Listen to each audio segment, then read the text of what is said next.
message will be changed to something entirely different.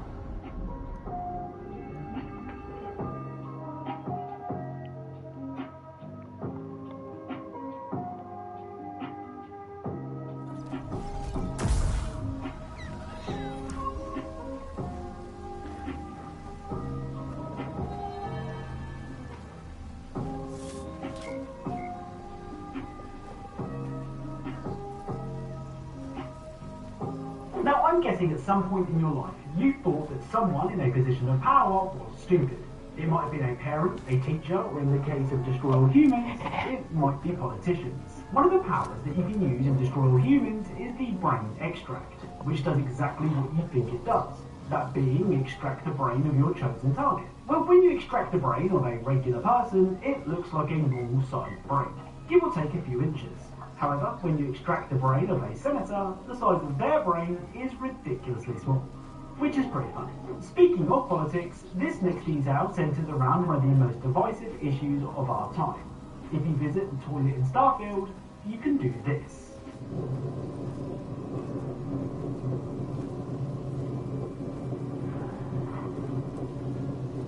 So for no reason whatsoever, you can choose to flip the toilet roll. I mean, it's a funny detail to add, but we all know the right way is this way. Now, Dead by Daylight is full of characters from movies and other games, and sometimes these characters can interact with each other in cool ways, but only in very specific situations. The Nemesis from Resident Evil was added to Dead by Daylight all the way back in 2021, and he was joined by Leon Kennedy, and more importantly, Jill Valentine. Now, Nemesis spent basically the entirety of Resident Evil 3 trying to hunt Jill down, and it seems that he holds a grudge. Take a look at how Nemesis pulls Ash from the Evil Dead out of his hiding space.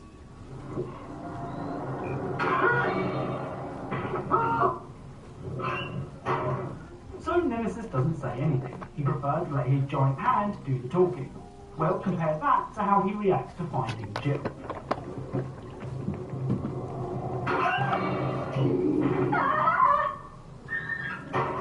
So, when he finds Jill, he will say stars. And if you played Resident Evil 3, that's a voice line you'll have definitely heard before. Now, video game cheats are basically a thing of the past, which is pretty sad.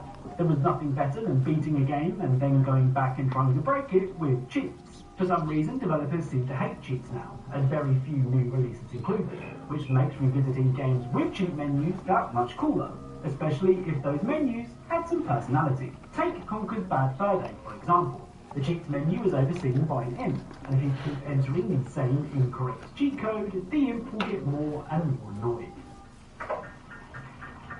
Somebody told you the wrong cheat. It worked first time, it can work second time, dipshit. Now, when someone dies in a game, usually that's it. I mean, they either despawn within seconds, or they're completely forgotten after completing a mission or a level. Well, Cyberpunk 2077 handles things differently.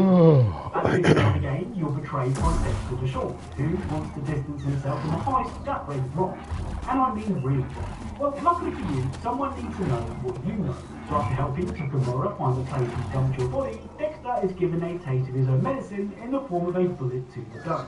Now Takamura soon whisks you away from the junkyard, and you continue on with the game. But what's really, really cool is, if you go back to the junkyard, you can find this.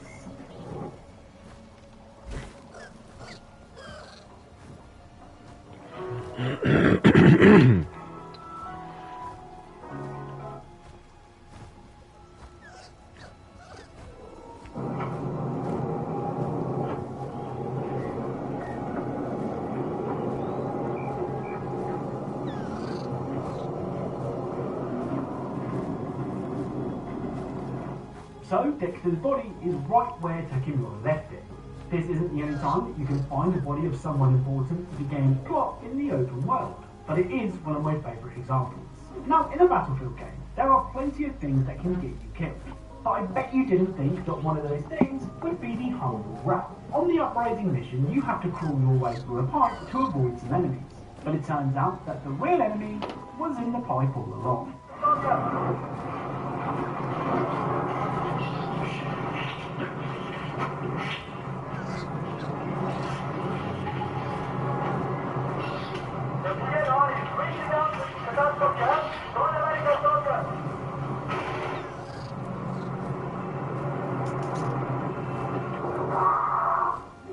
fail to shake the rat off your finger, it will lead to you being discovered and killed.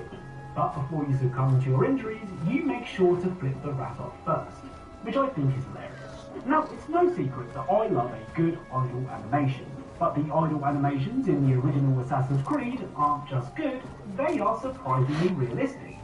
Well, for some of us anyway.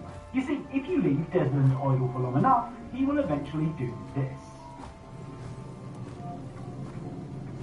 Sit down.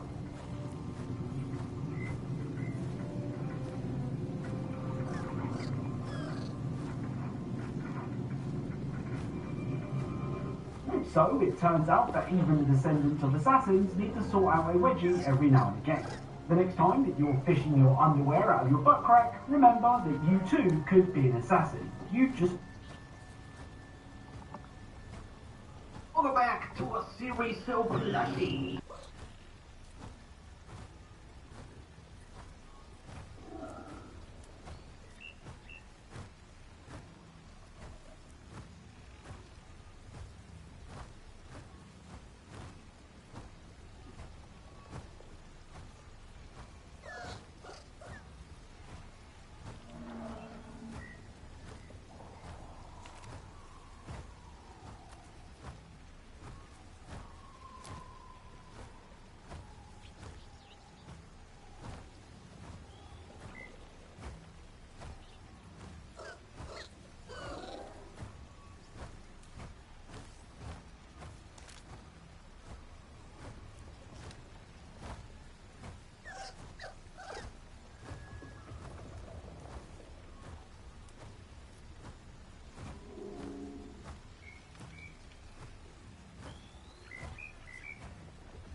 streamer. I mean, what are you doing at that point? Fear responded, silence is compliance. No. In the end, we will remember not the words of our enemies, but the silence of our friends, right? So if she didn't speak out, even though she's not a political streamer, she's somehow compliant. In nowadays world, you can't be apolitical and politics influence your life, both domestically and internationally. I know I will. Silence or pretending to not care is better than actual support of the axis of evil. This is how Hitler came to power. History repeats itself. Okay, so basically what you're saying is that because Emiru didn't speak out, she's going to give rise to the new Hitler? Dude, what is wrong with these people? Like, how terminally online do you have to be? Asmongold will come in like a white knight in shining armor and tell everyone he's fake. Well, he does respond, but I feel like it's a justified one. I don't watch her a lot, but I've not seen her talk about politics before. I guarantee you, though, had she taken a side, she'd be called a grifter, a hoe, a pick-me. This is a great response. I mean, she's fully allowed to do whatever she wants. If you need an e-girl to reaffirm your opinion about a controversial topic, then maybe that topic is just not for you. I don't know why they act like the fate of the world rests on this one streamer giving their opinion on this specific political topic. Right, so anyways, Denims responds here quote tweeting her, "Never thought I'd see the day we'd see fence-sitting the modern Gestapo," and calls her a racist chud, doubles down on calling Emiru a racist chud for not speaking out against ICE. When did people on the right get so soy? You're smearing and defaming by calling someone a chud. No, it tells me everything I need to know about the character of someone who talks about things this way. I don't know why this, I mean, it's intentional ignorance, but that's okay. It tells me everything I need to know about superhero this story game. If you game. are fine with commenting on things you don't know about, when it benefits you, when you know your audience will like you talking about it, that's one thing. But then for you to use an opportunity or ignore an opportunity where you could talk about something, maybe your audience doesn't like it, maybe you could educate them on it a little bit, but you choose not to, you're just siding with whatever your chud or chudette audience wants to hear. She's right when she says most streamers are not qualified to talk about politics. Okay, here's the thing, dude. You actually don't have to be qualified to talk about politics to save price. It's not that hard of a concept. You know who doesn't do political content? Cutie Cinderella. Cutie Cinderella literally never does political content. And even she's capable of saying, guys. Right, so she brings up Cutie Cinderella. Now, reminder, Cutie was defending Hassan Piker in the Dog Shocking saga. Reminder that Cutie is obviously a very honest, a very reliable person, obviously. Really just a great person to cite there. And it's pretty obvious she has, like, some level of political convictions, considering she's selling stickers, trying to make a profit off the whole, like, FI thing and all of that. And we can just sort of tell her political themes based on what she's doing there. That's a very exclusive sort of endorsement, right? But obviously, as usual, her brain cells are not functioning at all. Because regardless of what it is, yes, technically Cutie is not a political streamer, but it's a personal choice she made to comment on the statement. Which is built on. Allowed to do whatever, you know. She might get criticism for it, but she's allowed to do that. As is Emiru allowed to do what she wants to do, right? It doesn't mean because Cutie spoke out about these situations that Emiru should be forced to also comment about these situations, especially if she doesn't want to. It is absolutely pathetic, man, and I don't really get what these people even want. Like, ICE isn't the police. You're saying something. Like, why are you so desperate to control people? It's really freaky behavior. Then a lot of people don't. A lot of them really, why do you think gangs and shit exist? Because people don't call the police. What about Senna? You don't have to be a political creator to recognize that it's not hard to say, ICE. And I don't know if you know this, if you're an adult in this country, you should be the minimal amount invested in politics.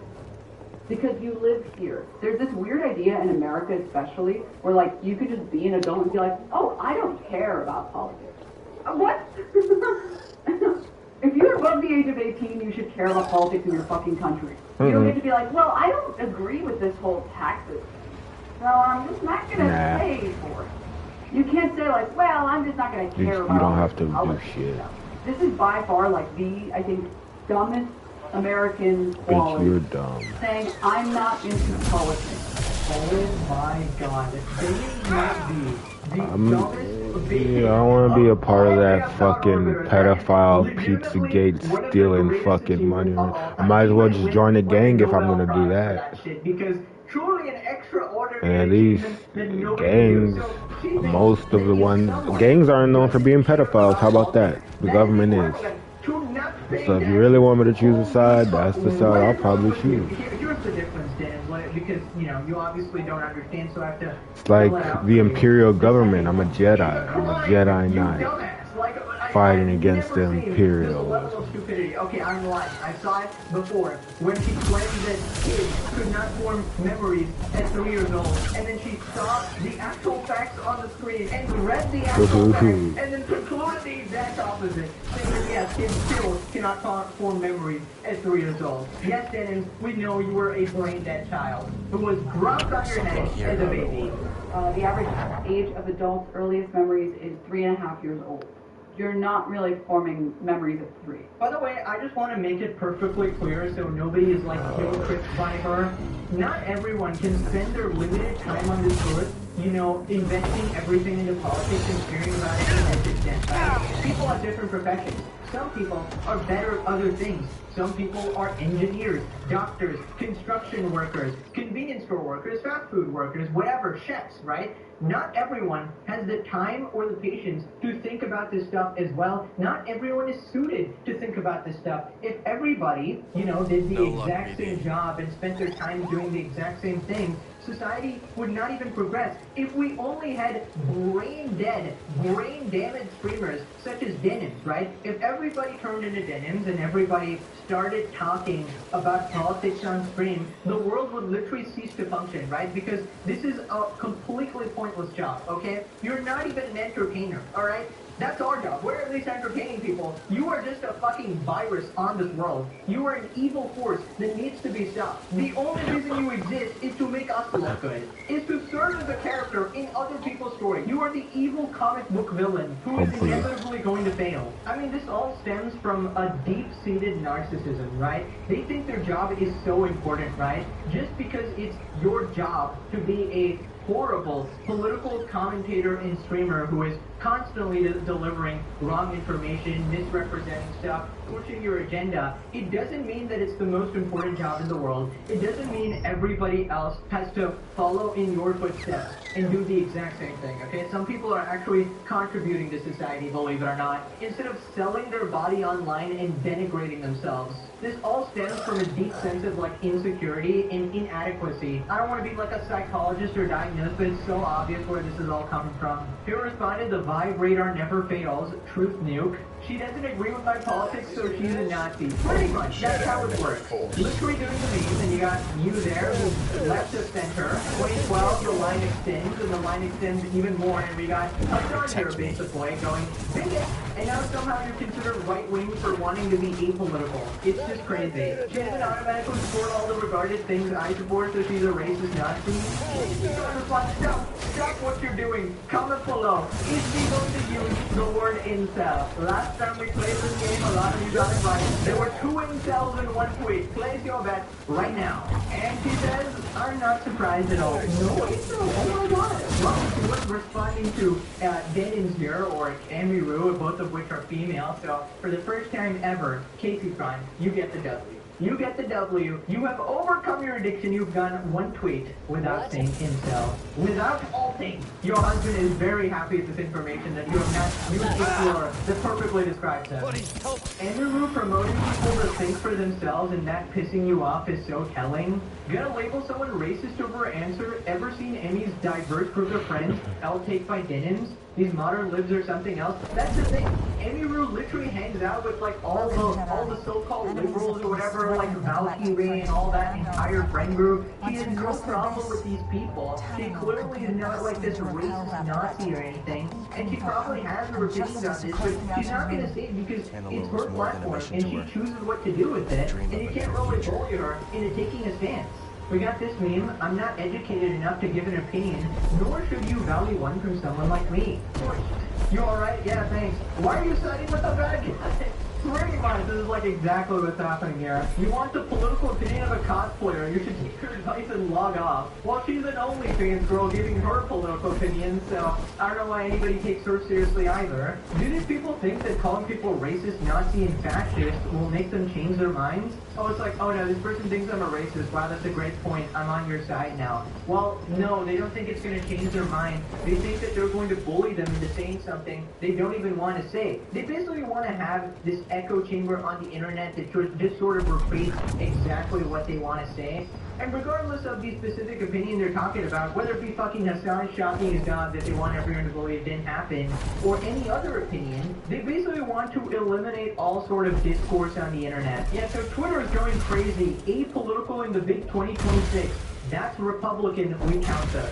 I mean, what do you even do with these people? So, if you're apolitical, you're automatically a right-wing, you're automatically a Nazi. I mean, they're literally just saying it. They're literally saying it. You're not even allowed to be a moderate or somebody neutral at all. They want you to fall in line like an NPC, like a robot, right now, and say exactly what we want you to think. At that point, even if you agree with that specific opinion, you don't want to say it, because you're actually just pissing everybody off. You're treating people like they're less than human, like they're not allowed to have a differing opinion, and you're just branding them as the enemy. It's disgusting. Yeah, so they're accusing her of lying now as well, pretending to not know or care about politics so you don't lose your racist followers is the most lame coward shit ever. 135k likes. Here we are on Twitter.com, ladies and gentlemen. By the way, she's not pretending. She's literally saying it how it is. And even if she was, she's allowed to do that because you don't want to introduce politics into your content when it has nothing to do with that. If you're doing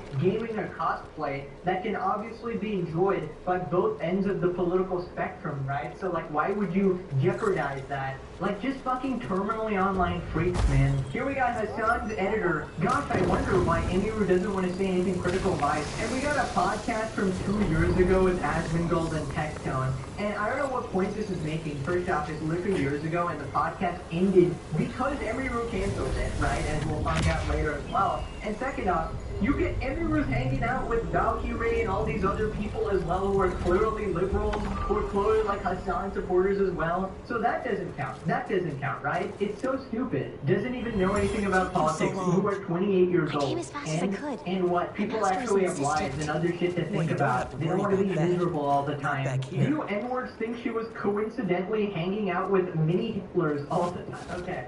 Bro, like, it's actually just insane, I don't know. Twitter's actually so far gone, bro. Not caring about politics is a privilege and not one you should indulge in. What does that even mean? I used to not care about politics, then I graduated high school. This literally makes no sense. They think like, oh yeah, technically everything is political. Oh, if you have a job that is political. If you pay taxes, that is political. No, it's not, dumbass. That is not what we mean when talking about politics. We're clearly talking about situations like this where you're bullying someone into saying an opinion they are not educated about. I guess she wants another lawsuit to deal with. Oh, brother. At Emiru, sue them for defamation. That would be cinema. Right, so Arjun responded to Denims, addresses Denims and Company, and he brings up the Ethan Klein lawsuit. Well, Denims is mad because Emiru said that Ethan Klein's lawsuits against her were valid. That's the reason why Denims is mad about this. It has nothing even to do about this. And she even said this, but this is the most like off-the-cuff comment that you could have. And this, for some reason, was too much for her. And now she's been carrying that, you know, like the chip on her shoulder for like a year now or something. It's not soy, it's basic human dignity. You shouldn't go and harass people for no reason. Just because they won't take over your political beliefs. This is what people like Denims do. What they do, I don't want to, her face is too big on the screen, I don't want to see that. You should be the minimal amount invested in politics. Yeah. Because you should be invested in politics. Now, you don't want people to be invested in politics. You want people to listen to you, obey you, and do what you tell them. That's actually what you want. You don't want people invested in politics. This is a lie. if you're above the age of 18, you should care about politics in your fucking country. You need to care. Now you have to care. It's not enough for you not to have an opinion. You have to have an opinion on this. You don't get to be like, well, I don't agree with You this don't get to be like? whole taxes. When did she say that? She didn't. She literally didn't. Danims completely made that shit up in order to appear and sound smart or something, but ended up looking like a complete dumbass. This is what happens when your god and your idol is Hassan Piker. Like, when you try to emulate a guy who is so deeply flawed in every single way, this is how you're gonna turn out, right? And honestly, she really holds her position as this badge of honor, like, oh my god, I'm such a good person, I care about politics, I talk about it on my stream. Like, honestly, people like you should not even be involved in politics because you make it worse for everybody. Because you're not honest, right? You're not honest. You're simply there to push your agenda and to sow more division in this world, and you're genuinely an evil person. Like, that is my actual take. Like, some of these people are just there as like a dark force in this world, unironically, right? Like, pure evil. And in fact, it's because of people like her that a large portion of people completely do avoid politics because they're afraid of getting into it. Because one wrong misstep, and these people are going to eat you alive. They're going to dox you. They're going to harass you. They're going to call you racist on the internet. They're going to turn your friends against you. They're going to go after your family. It's just absolutely deplorable behavior. Obviously, Emiru doesn't want to get involved when we're dealing with these hyenas. Also, Asmund is completely right here in saying that it is because of Emiru's statements on the Ethan Klein lawsuit, right? She basically said, this was like a while back, if you watch that episode you know, but yeah, basically Emiru was saying that the Ethan Klein lawsuits are justified, and she was talking about the copyright aspect of it because it was a copyright lawsuit. It wasn't taking like a political stance or anything like that. She was just saying that, oh yeah, objectively they were stealing content and they admitted to it as well. And that's why Casey Tron was forced to apologize and completely lost, right? So that completely validates her opinion as well, but that was obviously enough to make Denims lose her fucking mind, and she's been holding on to this grudge the entire time. So then Asmund talks about how they attack basically everyone who isn't parroting their talking points. Yeah. Saying, I'm not into politics. Yeah, right. No, that's not the dumbest American quality. The dumbest American quality is thinking that everybody has to have your politics. Yep. That's the real reason. That's what these people do, is they go around and complete non-argument. They're trying to force her into having an opinion. And you see some of these tweets, and they're going crazy about this. They're very angry at her for this. Look at all the comments here about them. So it's so easy for you to just repeat my opinions to me and obey us and listen to everything that we tell you and be a good little NPC and allow us to co-opt your platform in a way that you're not comfortable with so we can push our agenda. And if you don't do that, we're going to lie about you, we're going to malign you, we're going to attack you, we're going to misrepresent you, and we're going to attack people that are around you. These people are total fucking bullies. They're absolute massive bullies, and I think they need to be called out. Like, and the funny thing about this is that this is friendly fire. Listen, Emmy has a lot of libtarded opinions. She does. Like, it's pretty fucking obvious. But just because she doesn't want to talk about it on stream, they treat her as if she's a fucking Nazi. These people are parasites. They are the worst group of people on the entire, well, not the worst group, but they're one of the worst groups of people on the entire internet. And the way that they collectively bully people into having different opinions and trying to force this thought is disgraceful. Well, I want to let you guys know that I will do every single thing that I possibly can for my entire life to limit their influence, their authority, their ability, and I will do everything that I can possibly do to damage them because I think that it's the right thing to do. It is, because I see the way that they treat people and I see the way they act and it's wrong. Yeah, honestly, I really find it, like, deeply repulsive how these people act. Just insistent on the worst smears. The second you step out of line and you don't say the current thing, you don't say the exact words they want you to say it in the way they want you to say it, they will absolutely witch hunt you like you're fucking Doflamingo as a kid, bro. And you just wonder why people don't speak out. It's because you harass everybody. And then when we point out that you're actually harassing people and we defend people who are being bullied, suddenly they'll cry victim or like, oh, you're the harassers. Like, it's such a mess, man. But yeah, genuinely, just leave everybody alone, especially the apolitical people. Stop harassing regular streamers, regular people. Nobody wants to be involved with you, and you wonder why day by day you become irrelevant and you get lesser and lesser viewers. And I feel like a lot of this is also fueled by jealousy, because Emiru is a more successful streamer than her. So Dennis is obviously really jealous, right? What an utterly pathetic and miserable life to live like this. Streamer charts dropped their top female Twitch streamers for January 2026. Number 1, Emiru. And yeah, I do not see Dennis anywhere here. Wow, I wonder why Dennis is going after Emiru, guys. Definitely nothing to do with it. Pathetic. We're all here laughing at Dennis, right? Anyways, then Emiru continues talking about how people are obsessed with bringing her into politics. Emiru recounts on how she was brought up in random chat for not speaking on Jeffrey E. I was hanging out with one of my friends while I was getting ready this morning, and they streamed a little bit, and they said that, so like, their stream doesn't even know that they're friends with me, right?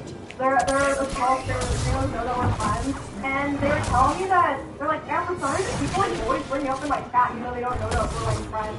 And they said that they were talking about the Epstein files, like this, they like, oh yeah, this like, something crazy. And someone in our chat was like, wow, you have more goals than Emma to talk about the Epstein files. And they were like, what? I was like, that had to be satire or something. I was like, what the fuck are they talking about? Like, what? I was so much as well now, I guess. So Galaxy Slayer, thanks for the 4 months. Yeah, they said they didn't say anything because, like, they're even better than friends. And they're like, what? I don't know. Just awfully quiet.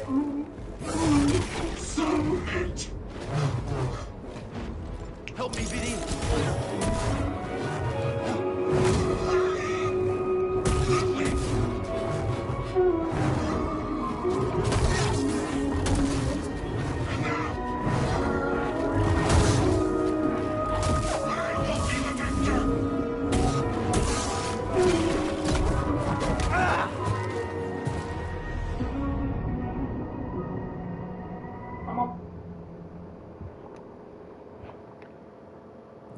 Yeah, it's just crazy people want the opinion of some random cosplayer. Like, even if she says exactly what you want, what are you even going to get from that? Congrats, you bullied someone into having the correct, approved opinion, right? And at that point, like, you would know that she wouldn't even believe in it, considering you just forced her to say it, right? And that's kind of how a lot of people end up, because they just want to deal with the backlash, they just wanted to go away. And people like Hassan and their orbiters will just bully you, otherwise you are going to be blacklisted from basically everything.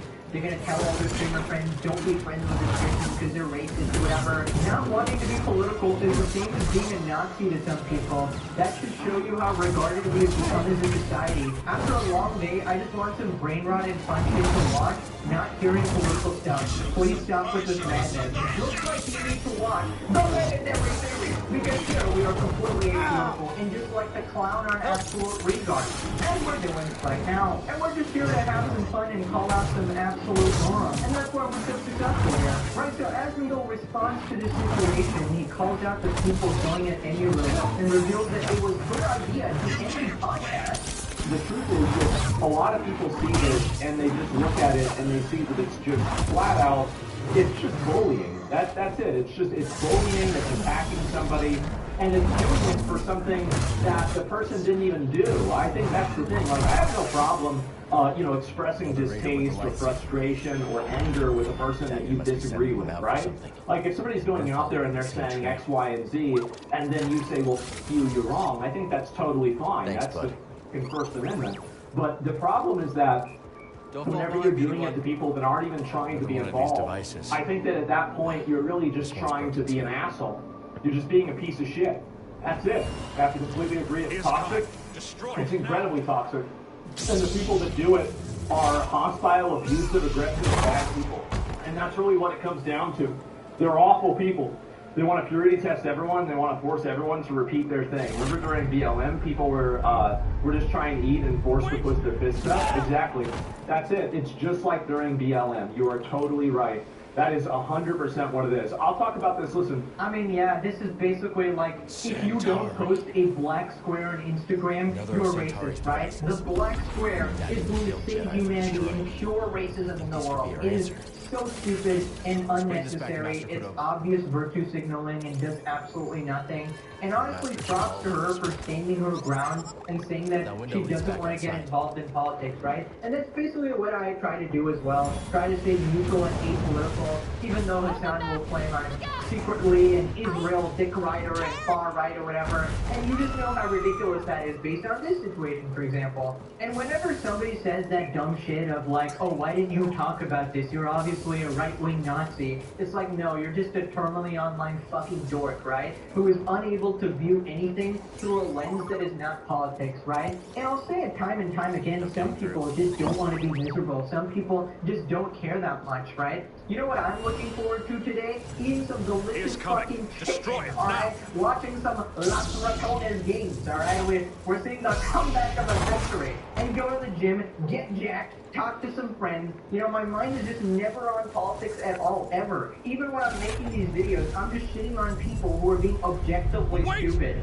right? And they keep trying to drag you into this political slant or whatever, and you have to constantly resist, right? Constantly say that, no, I'm not playing your games. I would actually like to enjoy my life, right? So then Asmund reveals that Emiru is the one who ended the Steak and Eggs podcast they had together, and it was to avoid politics. I know a lot of people online, like, people like asking about it, right? Obviously, Phil's an OTK, and Emiru's an OTK, etc., right? And so I had a podcast with Emiru, which I think it's kind of, it's ironic that people bring up Steak and Eggs as like a point of like reference that, oh, this is how we know Emiru is like bad, whenever Emmy was the one that wanted to end the, I'm just gonna leak this, right? She's the one that wanted to not do Steak and Eggs anymore because she didn't want to be involved with the different like controversial stuff. She didn't want to have anything to do with it. That was a big reason. It was the main reason, actually. That's it. That's totally fair, by the way. Like I was like I was the one, like, she told me, I felt Technome, and that was the end of it, really. And so, yeah, I totally understand it, and, you know, like, I completely supported it. I mean, you guys know, I mean, I don't have any ill will towards it or anything. And so, like, what I find to be ironic about it is that, you know, you're using this example of a person that, you know, actually probably agrees with you, and you're just attacking them because they won't repeat the party line. It's like, it's insane, man. So instead of all of that, what they would rather do is they want to bully and make people afraid on the internet by collectively harassing and abusing them for no reason other than them saying, I don't want to be involved. That's it. Yeah, I just love how Asmund is totally supportive of her canceling a podcast in order to avoid controversy and politics. But when it's the opposite way around and she doesn't want to have an opinion, oh, she's secretly just covering up, right? She's secretly a Nazi. I mean, this action alone should tell you that she clearly doesn't want to be involved in that stuff, whether it be the right side or the left side or anything, right? So then he talks about, like, the control freak mindset that people have. And they try to manufacture a false consensus because they can't get a real one. That's really what it is. I find it to be incredibly disgusting, and it's very obnoxious. So yeah, they want to control. Yeah, they want to. That's it. That's fundamentally what they want to do. They want to control you. They don't care about you. They don't care about your feelings. They don't care about what you want. They want to tell you what to say. They want to make you say it. And if you say, I don't want to play this game, they're going to treat you so we can on the other side. That's it. It's extremely frustrating. I hate them. I hate them. I hate them. And this is one of the reasons why I talk about this stuff right here. I find these people to be a prime evil in discourse. These people are the worst common denominator on discourse. Yep, there's a saying for this situation. You're either with us or against us. There is no neutral. There is no moderate. You're either a hyper-radical far-lefty, extremist Hassan orbiter, or you're a Nazi. There is no in-between. And there's literal tweets saying that as well. Apolitical in 2026. You don't want to you know what that means? That means you're a Republican. That means you're like a right-winger. It's like, no, that means you're a hyper-far lefty, and you're unable to perceive that people could have different opinions than you, even by 1%. And this is exactly the same thing they tried to do to Ethan as well. One disagreement, One disagreement from the far lefty position of supporting literal terrorists who rape and murder children, and suddenly that's too far. Suddenly you're a racist Nazi, and they will try to smear him as a pedo, as his wife as a baby killer, terrorist, and all this shit. I feel like everybody's sick of this now. Asmongold is her most loyal white knight. He talks shit on literally everyone, and you see one thing about his queen, and he loses his shit.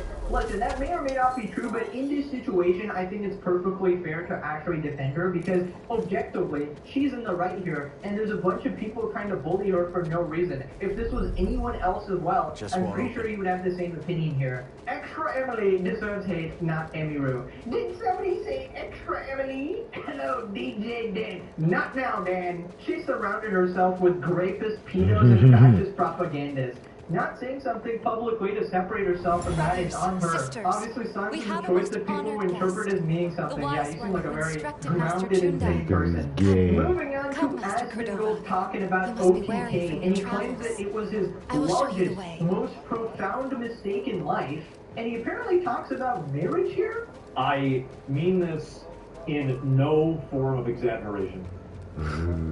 Starting OTK was the most...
I agree, but how can we be sure it's safe? We cannot. The network's resources are short. profound and largest mistake that I have ever made in my entire life. How can we convince them? Many Yep, fear that it accepting was. refugees It was will the put a target biggest on their mistake back. I have ever made Now, in you're my back. whole life. And a lot of the reasons for that Think so. are personal reasons Good. that you don't even know. Good. That's the Oh, truth. glad. Like there were things that were very problematic and bad, and biggest mistake. No, and like what? I will give one example, but I don't want to give any more examples because they're personal and it's not part of the. It's not like I tell you guys a lot about me, but there are things that I reserve. So basically, for one of the reasons why I kind of kept streaming on a regular basis was because we had different contract obligations, right? We had different obligations to sponsors, we had different obligations to brands and things like that. And in the process of that, I neglected the relationship that I had. I was actually going to move in with this girl and, actually probably get married to her.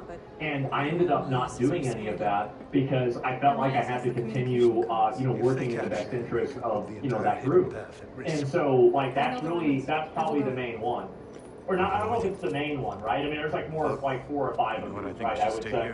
But that's the first one. And it was a big mistake. What was his name? Yo, wait a minute. What An the extraction fuck? I team. did not know this lore. No He was gonna get married, bro? Okay, that's actually That's true. That's pretty sad there. There's no That's way, funny. there's no way I that think she was was talking to chosen you. We will over need a a spell to healthy get there. relationship, They gather near alright? the base. If that's what it Follow actually me. was. I mean, he did say marriage, so I assume there was something decent going on there, but I don't even know who he's talking about here. I pray to God it's not the OF girl or whatever, cause yeah, I don't know. I don't really think that's married for Kira, but maybe it's something else going on. Who knows? But I feel like it's a pretty easy choice when you have infinite money and popularity, where you can easily sort of take a bit of a break and slow down, and you can prioritize your relationships more. But I guess that's what he's saying, right? He had obligations to OTK that were way too much, and And yeah, that's sort of what led to this situation here, but, you know, I wouldn't really give up. Sometimes, you know, things happen in life for a reason. Life goes on. I mean, he cleaned his rope. That's a once-in-a-century event. Couple more of those, and who knows what your life could look like. But yeah, no point having regret over the past. We always go back to that one Kung Fu Panda quote from Master Oogway. The past is history. Tomorrow is a mystery, but today is a gift. That is why they call it the present. Cinema quote. Thank you, Oogway, the goat. Asmongold, Maryton, we got the owl. Bruh, that would be a crazy timeline. Imagine Asmongold as the happy ending. Diddy Piker there has to marry Taylor the Red. Cinema. That would be cinema. I'm glad I get to live and witness what actually happens. Now click this video for some peri peri chicken. Okay, thanks for watching. Bye-bye.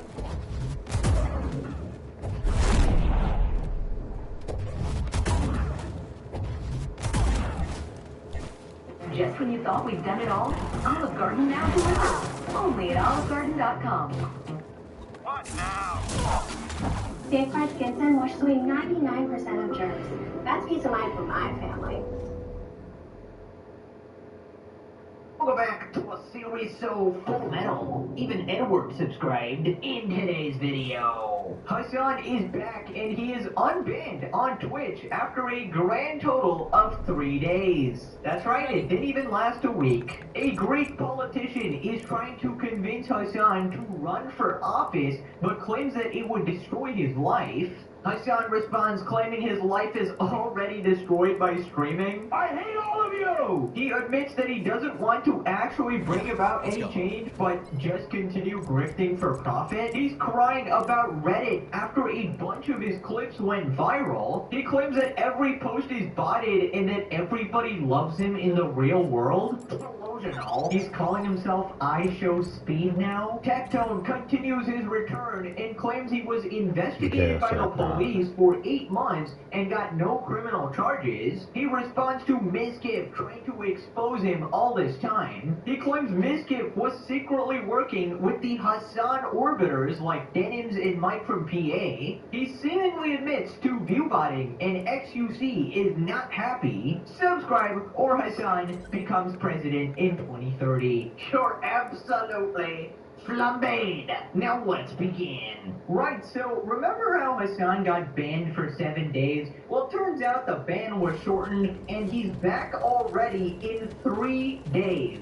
Here we have a tweet, Hasanabi unbanned on Twitch. And we can see right here, last live 3 days ago. So the week-long ban was literally shortened. I mean, nice one. Gooning Lord. Danish Clancy, I'm sorry. Ultimate Gooning Lord. Back at it again, being absolutely incompetent. Honestly, he must have had some serious progress in the bedroom in those 3 days for him to get it over with so quickly. He responded what was he banned for, and there's 35 replies because, you know, there's probably 35 instances of him violating TOS, but it was because he said Zionist and an animal, and that was specifically mentioned in the TOS. That was not allowed. You're going to need help getting ultra now. Okay. It wasn't even 7 days. Yep, everybody predicted this.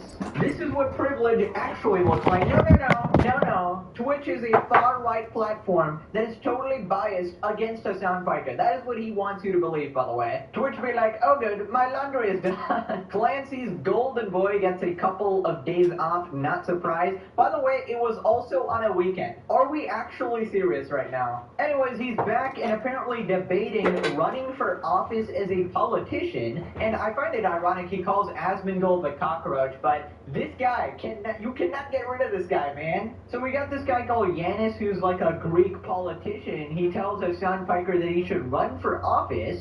Stop giving him ideas. Have you thought of running in elections? No. Well, why not? Because It's a horrible thing to do. I've done it. I can confirm that it sucks. Yeah. Big time. But it's a very good job. Someone's going to do it. I know, but these people have to vote for someone. What do you say to them when the midterms come? Well, don't vote. No, of course not. But I have my. For the Democrat who wants to. Well, I have my people. That's why I'm. Yeah, okay, you have your people, but not everywhere. That's true. But my goal is to try to, And why should these people have their lives destroyed by being elected and not yours? Well, it's not even about my life being destroyed necessarily, but Because my life gets destroyed all the time doing what I'm doing anyway. I mean, come on. No, he's actually right. His life fucking sucks, actually. That is completely accurate information. It's like the one sort of truthful thing that Hassan has actually said. And I love how the other guy can't actually believe it. He's like, what do you mean? You just sit here and scream on your ass. How can your life be being destroyed or something like that? Well, it's because it's Hassan. He finds a way. He has the most privileged existence in the entire world, right? You know, one of the dream jobs. All he has to do is sit there and not be a colossal moron for 0.01 seconds. And he cannot even do that, right? Which is why he's absolutely miserable 99% of the time. And yes, your life tends to get destroyed when you electrocute your dog live on camera, making her cry out in pain. You know, that tends to happen. That tends to enrage a bunch of people. Also, I don't know who this politician guy is, but man, stop giving Hassan ideas, alright? We don't need another tool like Hassan Piker having political power, alright? And actually being in office. But to be honest, now I'm sort of rethinking it as I'm saying it, because if he went and started becoming like a full-fledged politician, surely his screaming hours would be reduced, or he would have to stop screaming altogether, or at least he would have to watch out for his reputation a little more. Maybe he'll be a little less psycho, you know, open terrorist supporting, because, you know, his favorite politicians both had to disavow the terrorists, right? Zoran Mamdani and AOC both did.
Introducing Sunday, Monday, or any day that ends in Y. We're with you every game day with all the promos and player props you need. New players get up to 1,000 bonus bets if their first bet doesn't Empire is hit. threatening Pilgrim Sanctuary. Hello and welcome. This is Roofamonger, my friends. Today, we're going to be talking about Frosty Faustings and 2XKO and a few other things. But generally speaking, the main crux here is 2XKO had its first ever major, because the game's finally out. It's had appearances in tournaments, and it's been in Evo, and like, it's been in a lot of places for a lot of reasons, but not when it's like actually properly out. And here we are now, Frosty Faustings released, and it had almost 1,000 entrants. So it was a very big deal. And of course, at any major, there's a lot of things going on, like a specific shout out. Like, say, Jacko RCB taking it home for the Satan Shark crew, winning Virtua Fighter with Jeffrey, and busting out the Big Doom wall combo with the nice little flavor of you always have to remember the down throw tech against Wolf and Jeffrey, or this happens, and then you lost the round. And you got an effective touch of death, which is classy to see in Grand Finals. But yeah, so 2XKO definitely is the star of the show. It was like kind of the headliner of Frosty Faustings in the end, you know, the first big event for the game. And again, 900-ish entrants. It's a big deal. That's a lot no matter where you are in the world. And for the context of this year, that's more than Guilty Gear or Street Fighter. And the game itself, I think, made a very good accounting for itself. Like, you're seeing the Grand Finals right now. This is one of the best Grand Finals I've seen in a very long time. Not the least of which, to spoil the match, I guess, but Bleed is our winner. And Bleed, I have to be perfectly honest, before this weekend, I did not know who they were. Bleed, he's 16 years old, which is an incredible accomplishment to win a major at 16.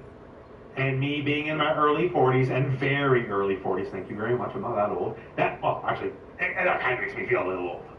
Like, how is it allowed that a 16-year-old could win a major? Like, we've already been here with Street Fighter with like a bunch of young bloods as well, right? But This tweet puts it best. If this was 1xKO, this never would have happened. 2xKO dumbed down the games for the kids. 1xKO is where the real skill was at. And like, is that a joke post? Yes, but do I see that in earnest every single time there's a new entry in a new fighting game? Every single time.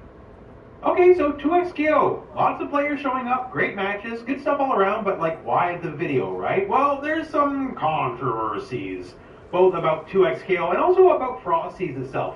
But before we get to that, just some interesting stats that have been collected. So 2xKO underwent a fairly major balance patch not too long ago, right? We covered it on the channel. And part of it is, you know, kind of soften the top tiers and make the lesser characters a little bit better. And here we have our character representation for top 24. And as you can see, despite the patch, kind of almost same as it's ever been. Maybe a bit less Teemo, a bit more Warwick, but in line with expectations. You know, Yasuo and Echo still run the game, right? And didn't Braum get those giant buffs? Yes.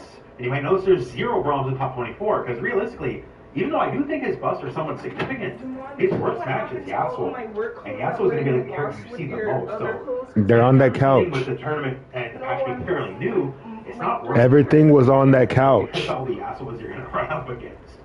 And of course, this is just a snapshot in time. Metas will shift. We'll figure out the patch a bit more, but that's where we're at right now. We do also have specifically for top 8. Top 8, obviously lots of echoes, but otherwise, there's a decent amount of character variety here. Like, it's not bad.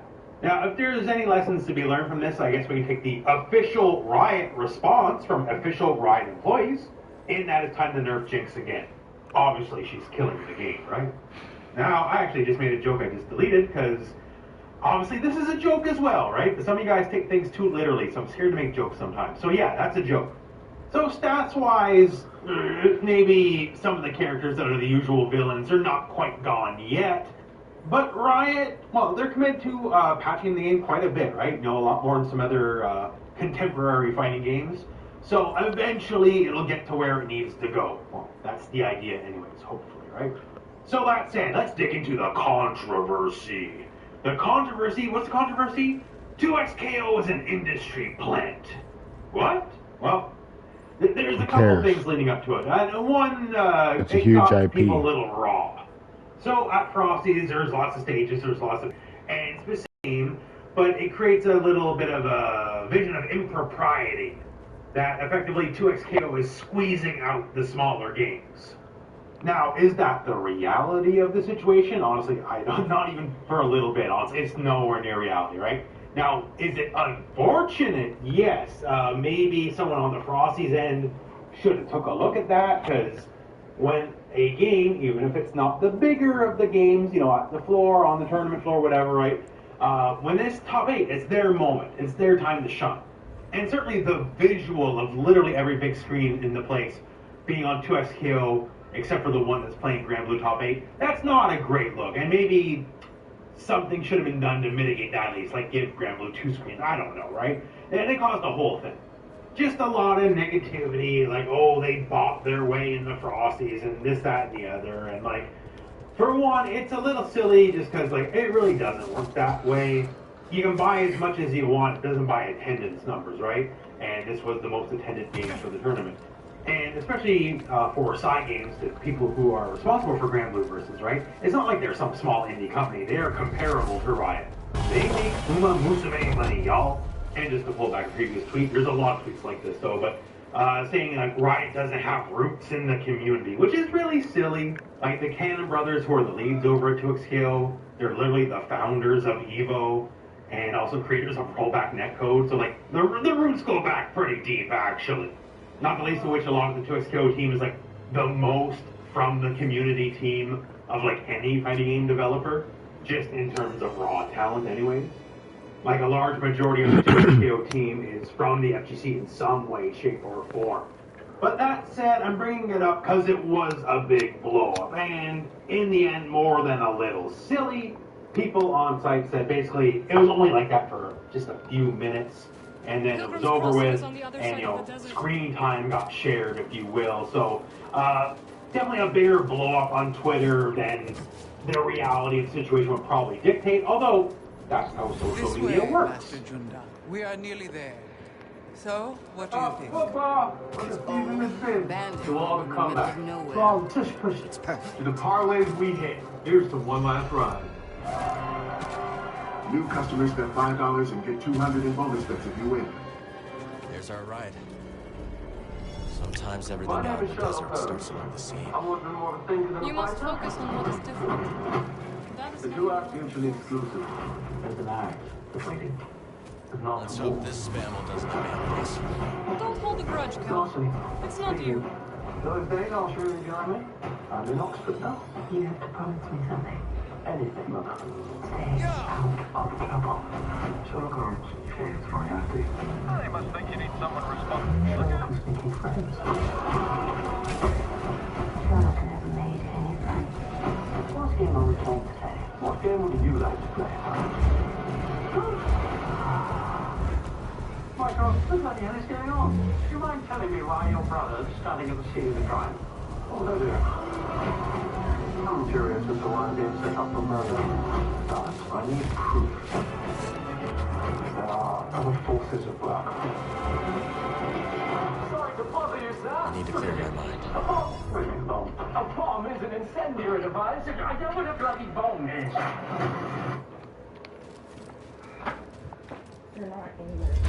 So is evil There's nothing in here to stamp out the homegrown culture of the FTC? Well, I'm telling you where they are. Well, you didn't put them in there. Yes, I did. I will write it off for the future. We'll see. We'll see. Like, if they put this extra screen nonsense against Virtua Fighter, maybe I'd have a different opinion on the matter. But for now, basically, an incredibly temporary situation creates a big blow up on social media, as you do. And unfortunately, that's not the end of the Frosty Ballastings controversies. One of them's a little funny, you know, like maybe annoying, but a little funny, and one's like potentially criminal. So funny, what's funny? Well, apparently it really smelled. The single thing I've heard the most about this year's Frosty Ballastings, more than any tournament thing, more than any hype moment in any game, or more than anything, is this place reeks. You'd think this place was a Smash Major, ho ho ho ho, jokes. But yeah, you get to any convention, like, it's a problem, but apparently it was extra bad. Like, it was, like, super humid, super hot, and just, it was raw. Like, countless tweets, there's so many I could show, I'm not going to go through everything. That was the #1 issue. So, yo, bring some deodorant, use the shower. You're an adult, probably, at least some kind of teenager. Like, you should not have to be told this kind of stuff. And yet, apparently, this was, the majority issue. Maybe not the biggest issue, though, but apparently it was really bad and consistent, which is very unfortunate. Now, the biggest issue, once again, potentially criminal, is they had free water for the guests. Great. That's the way it should be. That should be the bare minimum for long term, so people can get their water, right? And apparently someone was spiking the water on more than one occasion. And lots of people reporting, yo, the water, like, is messing me up a little bit. Which, you know, people could have medical issues. Like, there's a variety of things where, like, this ain't some high school movie crank, right? That ain't funny, that's actually messed up. I can only hope for the sake of the event, like, there's cameras, and they caught whoever did it, because, like, at bare minimum, yo, that's unacceptable. Unfortunate PR with that, and, like, the smell stuff, and all the various mishaps that are going on. Obviously, most people had a pretty good time, I think, all in all. I've heard lots of positivity out of Frosty Ballastings, but basically, there's been some stuff that happened. And given that's kind of all happened around the big 2XKO, big debut, if you will, I figured this is all kind of relevant for a video. That all said, though, that's the main crux of the news. And as far as 2XKO goes in the future, we'll be watching with great interest. They've been very public, apparently, that, you know, there's going to be so many patches to come. The game you're playing right now, the game you're playing a few months from now, will likely feel different than the game you're playing today. That's a hell of a statement to make, right? So that means big, big changes, not little +1, -1 frame data changes, which you would think they should have settled that before they launched the game properly, but it'll be interesting to see it happen live, I guess. But that said, my friends, that's the news for the moment, and that's the news for now, and well, that's it for me. So, thank you very much for watching. Hope this video was found well, and go out and play some fighting games.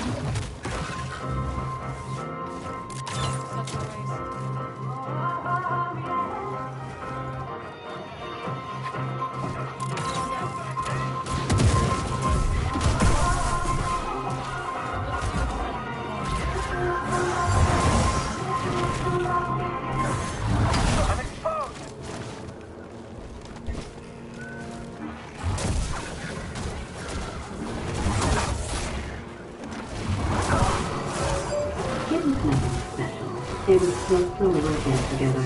It was undercooked with it was strong. It was her breaking in. It was flowers in the vase. Not that vase. Oh, that one. It was the pillow perfectly blossomed. It was pretty warm, so the cabinet knew better. It was the rug on the clean. It was a quick wardrobe change, and it was so good. It was the baseboards. Had they ever been cleaned? It was her doing the most. It was the brush. It was the sponge. It was them telling her she did way too much. It was nothing. I came across someone in need during the war to help them hide from the Empire. Yeah, boy, it's Flavor Flav, and I'm bringing the hype to the U.S. bobsled and skeleton team with raids and games with a limited edition bobsled. Still hunting them down. Just so. We must protect those we can. Crapmore Gang, the 2026 information dump from the Epstein files has really opened a lot of people's eyes to what was really going on amongst the high-level elites. But not only has it confirmed a lot of suspicions about rich billionaires secretly diddling kids on islands, all types of weird stuff, but what it's also done is it's actually verified allegations from years ago that a lot of people brushed off as phony, fantasy, a load of crap. But now with these files, there's little details where they're saying, hang on a minute, that shit that guy said in 2020, actually, that must have been true.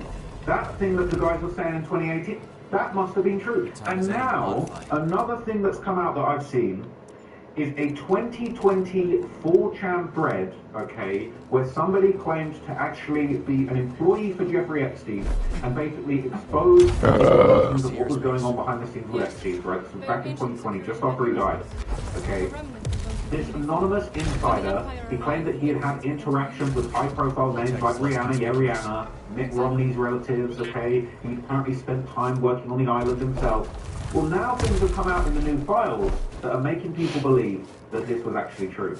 So I'm gonna break this down for you guys, okay? This is very, very, very interesting, okay? We don't know if this is 100%, 1000% true, but it's another instance where new information from the files that have just been released that are making everybody look back on these, you know, random things that have been brushed aside, and now people are saying, I think this might have been true. So let me break this down to you, okay? This is a Reddit post going in r/Epstein, and r/Epstein is absolutely booming at the moment, okay? You know I'm a Reddit demon, alright? I'm all over it. So I know I said I was going to stop, but I've actually got a bunch of new updates that I'm going to do for you today. Not all Epstein related, but definitely some Epstein related. It says this anonymous 4chan post from 2020 from the workers that Epstein seems pretty believable these days. 20 screenshots, and we're going to dig into all of them. We're going to dig into all of them, alright? Delete everything, okay? So he said, I'm going to off myself tomorrow. I'm also sending 3 packets of copy information to the media, one to CNN, one to MSNBC, one to Fox News. You all will have to see which one tells the truth about the information they receive and who doesn't. I trust 4chan to do this because of our history of releasing legit info in the face of a mass media cover-up. 4chan looking solid these days. Says, I've been a professional driver and security guard for a circle of very wealthy people for over 40 years. I started by working the door at a private gentleman's club outside the DC area. In that job, I was introduced to some employment managers to Jeffrey Epstein. Because I had experience as both a cab driver and a bouncer, as well as always overlooking, keeping my mouth shut about the drug prostitution my employers at the club profited from, they thought I'd be a good fit to work the weekends for Mr. Epstein. At first, I didn't do very much, definitely nothing important. I would run errands mostly and do anything my manager, who reports directly to Mr. Epstein, wanted me to do. So say the gardener calls out sick one day, it would be me mowing the lawn his place. I was sort of a floating general helper. Inevitably, I ran to Mr. Epstein now and then. He was always very much personable and enthusiastic. And I cared about his original court case and the room and everything. But his meeting this guy made me feel like it was all alive, and he seemed so kind and genuine. I thought he really was a top money man, like a Bruce Wayne or Tony Stark type figure, and I think ultimately that's how he wanted us to all see him. His God complex was, to say the least, very developed. Eventually I was trusted with bigger jobs. I think I got a good reputation because I cleaned one of Mr. Epstein's bedroom one day. There was, to my dismay, a mixture of, let's say, dookie and man milk on the bed sheets. I dealt with it professionally, and I didn't say anything. I knew by then that someone was always watching. There were cameras in almost every single room, save Mr. Epstein's private office and regular bedroom. He had several bedrooms, but one was his favorite, I guess, his main room. I never mentioned it to anyone, but I still got a thank you from my manager for being discreet. One day, I was asked to go and pick up a masseuse from a bus station. Excuse me, sir, I'm tired of the asking folks. I didn't ask for her age, I knew better, but she could have been older than 6. She couldn't have been older than 60. I got a really bad feeling in my stomach because at this point, denying Mr. Epstein's case would be borderline irrational. I did my job though. I took her to his house, and a few hours later I took her back to the bus stop and she was crying. I didn't talk to her about it. A few weeks later I did it again. Now my manager told me that Mr. Epstein would like me to take over all of his various pickups and drop-offs. They called it caddy duty. But I suspect there are not many. There was more than just girls. I would pick up drugs and other assorted packages, most of which I had no idea the contents, but as far as I was concerned, the less I knew, the better. I was getting paid very well for the amount of work that I was doing. In a given day, I spent 3, maybe 4 hours doing anything that could be considered work. The rest of the time, I either sat in my car browsing 4chan on my phone or inside pretending like I was rich in my house. This I was doing for 75 grand a year. More than I've ever even hoped have made in my whole life. When I was doing most of the driving, it went up to 115. Every time my job became more illegal, the money would get better. That's the tactic. Most people will just do about anything for the right price. I just want people to know, I guess, all this public confession that I'm guilty, I guess I don't care that much because I'm going to be dead. I've done things that I can't forgive myself for, and I think they will have me killed anyway. I'm going to do it on my own terms. I just want people to know, I guess, it says, anyway, Mr. Epstein is very shrewd. He pays you a lot, but not enough for the shit you have to do. And he tries to find the absolute least amount he can pay you to keep it going. For me, disgracefully, that was around 150k. I stayed on caddy duty for about 4 months, then Mr. Epstein took a trip abroad and he loaned me out to another family, the Romneys. Now, keep in mind, I've never met Mitch Romney. I assume he means Mitt Romney. And I don't think I even worked for him, I just worked for the family. I reported to an employment manager as usual, and I was tasked with driving a young man named Cole around wherever he wanted. Cole was probably 22, already had his license, and had been suspended for drunk driving. He lived in a huge house out in the middle of nowhere outside Boulder, Colorado. Man, it was beautiful. If I could have stayed there forever, I would have. I suspect it was a vacation cabin, mansion, owned by his parents, but I digress. Every weekend we'd drive into the city, he would get shit-faced drunk, find a woman or working girl, and I'd take us all back home. Cole was a piece of total shit. If you remember Scumbag Steve, just imagine if Steve's parents were multi-millionaires, if not billionaires, you get the idea. And so one Sunday morning, after a typical Saturday night, I report for duty 8 AM sharp, knowing damn well Cole isn't going to drag his ass out of bed until at least 3 PM. Here he comes, hobbling down the driveway in his socks to my car. He usually texts when he's up, and I come inside and start cleaning up his message. So you're aware of it? Yes. Worthy just like Scream, kill them one by one. Something that you cannot unsee. I'm sorry, stab this and for videoing their bleed. Just kill Cassie. Call from a security institution. Is there any topic that's off limits for you? No. Why,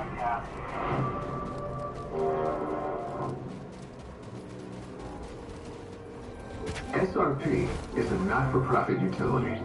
But what does that mean for you?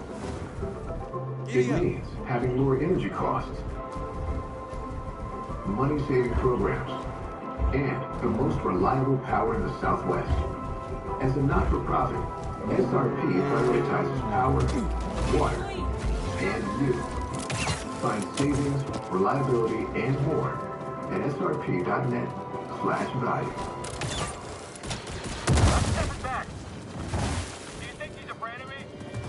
No text today. He comes over to the car as I'm stepping out and says, hey buddy, we got a problem here, but it's not that big of a deal. Okay, what? Let's see it. We go inside, upstairs to his bedroom. His girl from last night is laying face up, her mouth open, is pooled with vomit. She's most definitely dead. As far as I can tell, she overdosed on whatever combination of prescription drugs they were doing, passed out, puked, then suffocated on her own vomit. I'm absolutely flipping my shit. I've got my phone out dialing 911. Cole slaps it out my hand and tells me to hold on. He said he can't get in trouble because it will look bad on his family. I said, Cole, you've already been getting into trouble. He said he knows, just not this kind of trouble. He says, I'll get a big bonus if I just deal with it myself. Now, I'm way out here in the middle of nowhere, and the implication from day one of my employment in this circle has been that if I mess up, I might suffer harsh consequences. I know what I did here was wrong, I know that, and I'm so sorry. So I asked him what I'm supposed to do. He said, just wait. He gets a different phone out of the drawer and starts making calls. After a few minutes of waiting in the hallway, casually pacing around the corpse, he gives me GPS coordinates for a little spot of 111 up in the mountains. I'm supposed to wrap her up, take her there, and drop her off. He said there will be guys waiting there, take her. It's a long drive, I don't look forward to a long bit. I wrap her up in his comforter. He stops me. Bro, he says, bro, not that blanket. That's like the softest blanket in the world, dude. No way. He gives me a different blanket from the school, and in real gentle cold. He's got an F-150 at the property used for landscaping work. I put her body in the bed with a tarp on top of it. I fill the rest of the back with landscaping supplies, fertilizer, tools. I try to make it look really natural and boring. I'm shitting bricks. I can't believe I'm actually doing this, but he's promising me that if I get busted, I'll have the best lawyers that money can buy, and I believe him. She's dead already anyway, and it's unlikely that he would even get into any real legal trouble, just bad press. So what's the difference? The whole time I'm driving, I'm just sweating through my clothes. I have to stop twice and puke. When I get there, there's a little dirt spot you can pull off into, and sure enough, there's a big black SUV and a Jeep with off-road tires. I'm not about to just assume these are the body people, so I stop and get out and approach the SUV. The window rolls down, and there's a woman who's probably in her 50s and a big guy driving. I don't know what to say, so I'm kind of just like, how's it going? Giving like a complete epic idiot. She makes a call and describes to me the person on the phone. She then puts it down and says, we're who you're looking for. Is it under all that stuff in the bed? I say, yeah, do you need help? She says, no, take a break. So I walk into the freezer at the bed to smoke a cigarette or two. They got her out, put her in the Jeep within about 5 minutes. The woman tells me to wait 15 minutes before I leave. Then they pulled out and drive away. The Jeep drives further into the woods. I wait maybe 7 minutes and I leave. I got a text later telling me not to ever leave early again. It was from a blocked number. Wow. So when I get back to the house, Cole is sitting at the kitchen table eating a massive bowl of Fruit Loops with a big serving spoon watching Love and Hip Hop. This man is like a child and he hasn't even got dressed yet. He asked me to wash his blanket and sheets. I do it. We got really drunk that night and Cole tells me this happened twice before and it's always fine. He says he's like Scarface and shit. I hate him. The remaining few months go by without incident and he gets his license back. Freeing me at last. Mr. Epstein doesn't need me at this time, but I do get referred to as a reliable driver to the big wigs at Def Jam Records, who assigned me to work for Rihanna's crew while she's promoting Talk That Talk every time I stick in down. For the record, I'm not sure I believe it, for the record, right now, okay? For the record, right now, I'm not sure I believe it, but like, let's see what they say in the comments. Because I never met Miss Rihanna in person, just in passing now and then, but I found this job which brings me a lot better than the others. I got a van stack with promotional gifts in the city, or support. A few times I was sent to pick up noise, and was supposed to use texture for purity. If it wasn't pure, I was supposed to walk away, but it was always pure. There are circles within circles of connections. I believe there's an entire shallow economy strictly for the rich and famous to get their rock from collectively. One thing I did learn about Rihanna is that she's got females as well. I don't know if I believe that. I don't want to get the lawsuit, alright? This is the range 4 chat podcast. I was sent to pick up 2 young girls and bring them to a hotel room. The thought I was met outside the door by someone more important than me. This struck me as odd, because as far as I understand, Rihanna is not a billionaire like Epstein. Buddy, help me now. So she was even more insulated and protected than he was. I'm sure that a lot of it has to do with this person's choices regarding security, but I get the picture that in this world, influence and money both equal power, and Rihanna, especially in 2011-2012, was highly influential. All I had to do was mention her name and girls would get in the car just like that. Rihanna, I'm sorry Rihanna, okay, I'm sorry. So the most noteworthy thing that happened while working at Def Jam is when Rihanna had a party to celebrate the end of her tour. Everybody was there, and I mean all of the pop stars were there. Jonas Brothers, Lady Gaga, Justin Bieber, even a few old heads like Elton John, actors, and those John Travolta, Shaw, Seth Rogen, Emma Stone, Bradley Cooper, to name a few.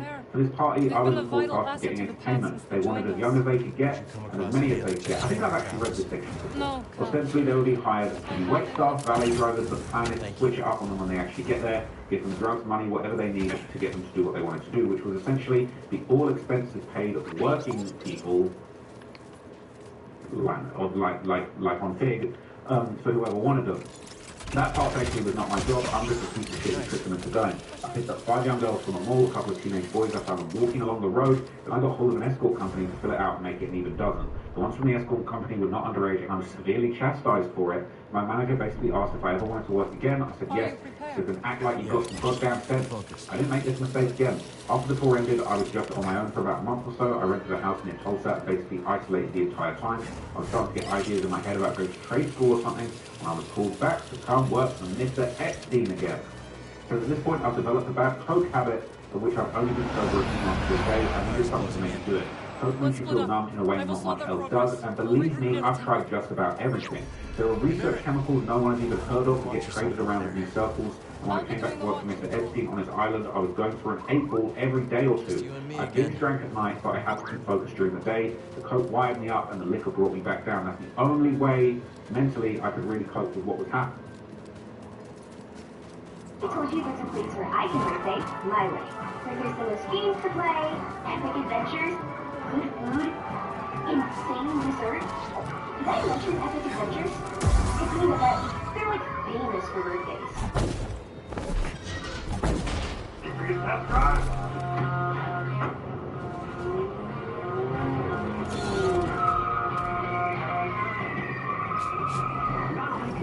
On every new vehicle, but right now you can get America's best full-size truck powertrain limited warranty on every new 2026 Ram truck. You're a Ram Truck Run. Going on now with Chattanooga and Scottsdale.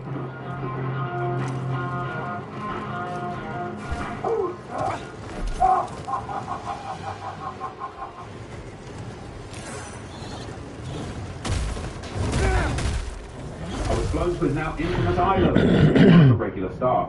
Essentially, I lived on this island for free while getting paid to maintain the grounds and keep the buildings up. When Mr. Epstein was there, obviously he would bring his own entertainment, so I didn't even have to do that. I thought this sounds like an effing fantastic deal. Island paradise, great wages, not much real work, count me in. Out of all of my sins, I believe sloth is the most damaging one I indulge in. I always look for the easy dollar, and that's why I'm afraid for people like this. Now, first of all, this island is like a paradise on Earth. It's always a comfortable temperature, the rains are breathtakingly beautiful, the architecture and decor of the houses are exquisite. Yes, the bathhouse is really creepy, the fake doors are there to confuse flyby surveillance, and wondering, the other regular staff were hard to get along with. They were all creeps, and I mean capital C effing creeps. It made me wonder about myself. Honestly, that I'm put here with them. They all joked about getting Mr. Epstein's leftovers, and the talk was constantly about when Mr. Epstein was going to visit the island again, when he would bring important people, world leaders, CEOs, etc. I and most of the staff were kept totally out of sight. We weren't allowed to work in an area unless we knew it was empty. Only his most trusted employees could actually be in the building with him and his high-powered friends. Sometimes, though, it would just be the family and things would be more relaxed. I passed by his office once carrying some garbage when he beckoned to be inside. He asked me my name and I told him. He offered me a seat and I took it. You don't get far in this business by saying no. He began to talk to me. He looked really stressed. He asked me how anything that feels good could be bad. He had a big painting of Oscar Wilde and considered him to be a personal hero. He began to explain hedonism to me and asked me if I understood. Of course, I said, who doesn't like fun, lots of people, he said, but lots of people, you have to go about my Help me! Here! I ended up really bad one evening and sent one of the tools I've been using, and saw the sweaty, pale back of a large man hunched over a crossing. He had a tattoo of Nixon on his back, and he was wearing a broad head mask. He was effing one of the regular staff members' mouths. He turned to me understanding and shocked and said quite angrily, "Fine." What? I slammed the door shut. As I'm closing the door, I get a glimpse of my co-worker's face and he's crying. I googled Nixon back tattoo and made to realise that man was Roger Stone. No.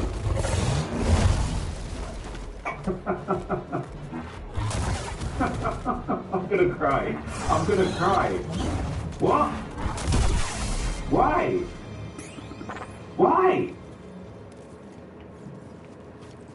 I'm tired, man. I'm tired of this, bro. I'm tired of this.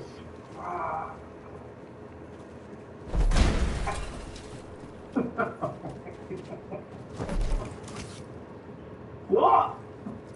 What? It's real. This was 2019. Okay, and then this post was from 2019. I later realised that man was Roger Stone, who I'd never even heard of up until that point. I knew I was in deep shit. The next day, and for 2 weeks after, I got the worst job. Trash pickup, cleaning toilets, scrubbing his boat. It effing sucked, but I kept my mouth shut anyway. Blood. As far as I understood, my feelings had not been touched whatsoever. So I thought, whatever, I'll do the shitty jobs where I'm by myself, because at least, hey, I'm by myself, that was fine by me. This is...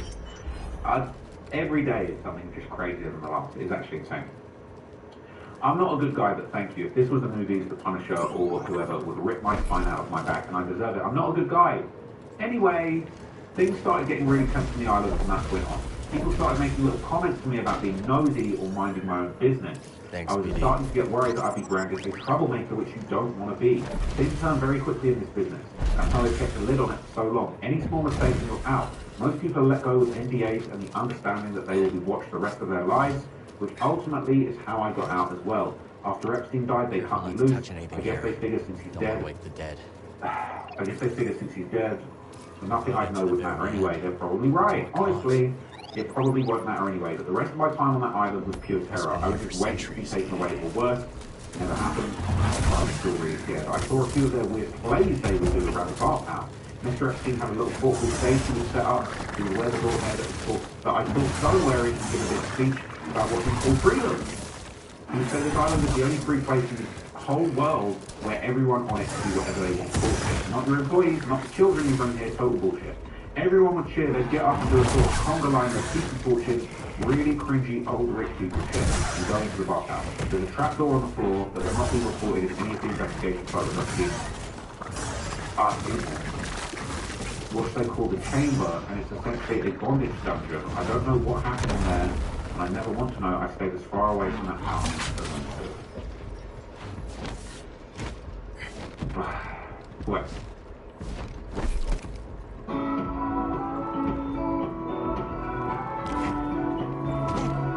Stuck the landing.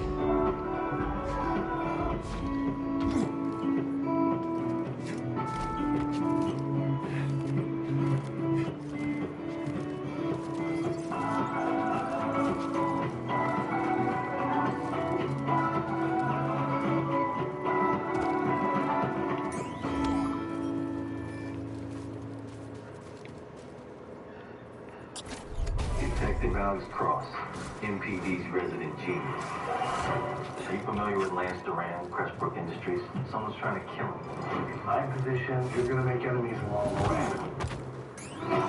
What you guys are gonna do is kill it, just make mistakes.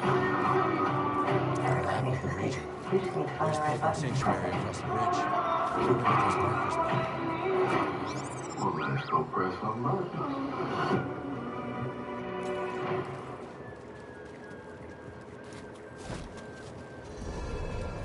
So I see this going around. This is, they're saying there was a trapdoor that opened straight into the ocean, and people were saying that it was used to dump bodies.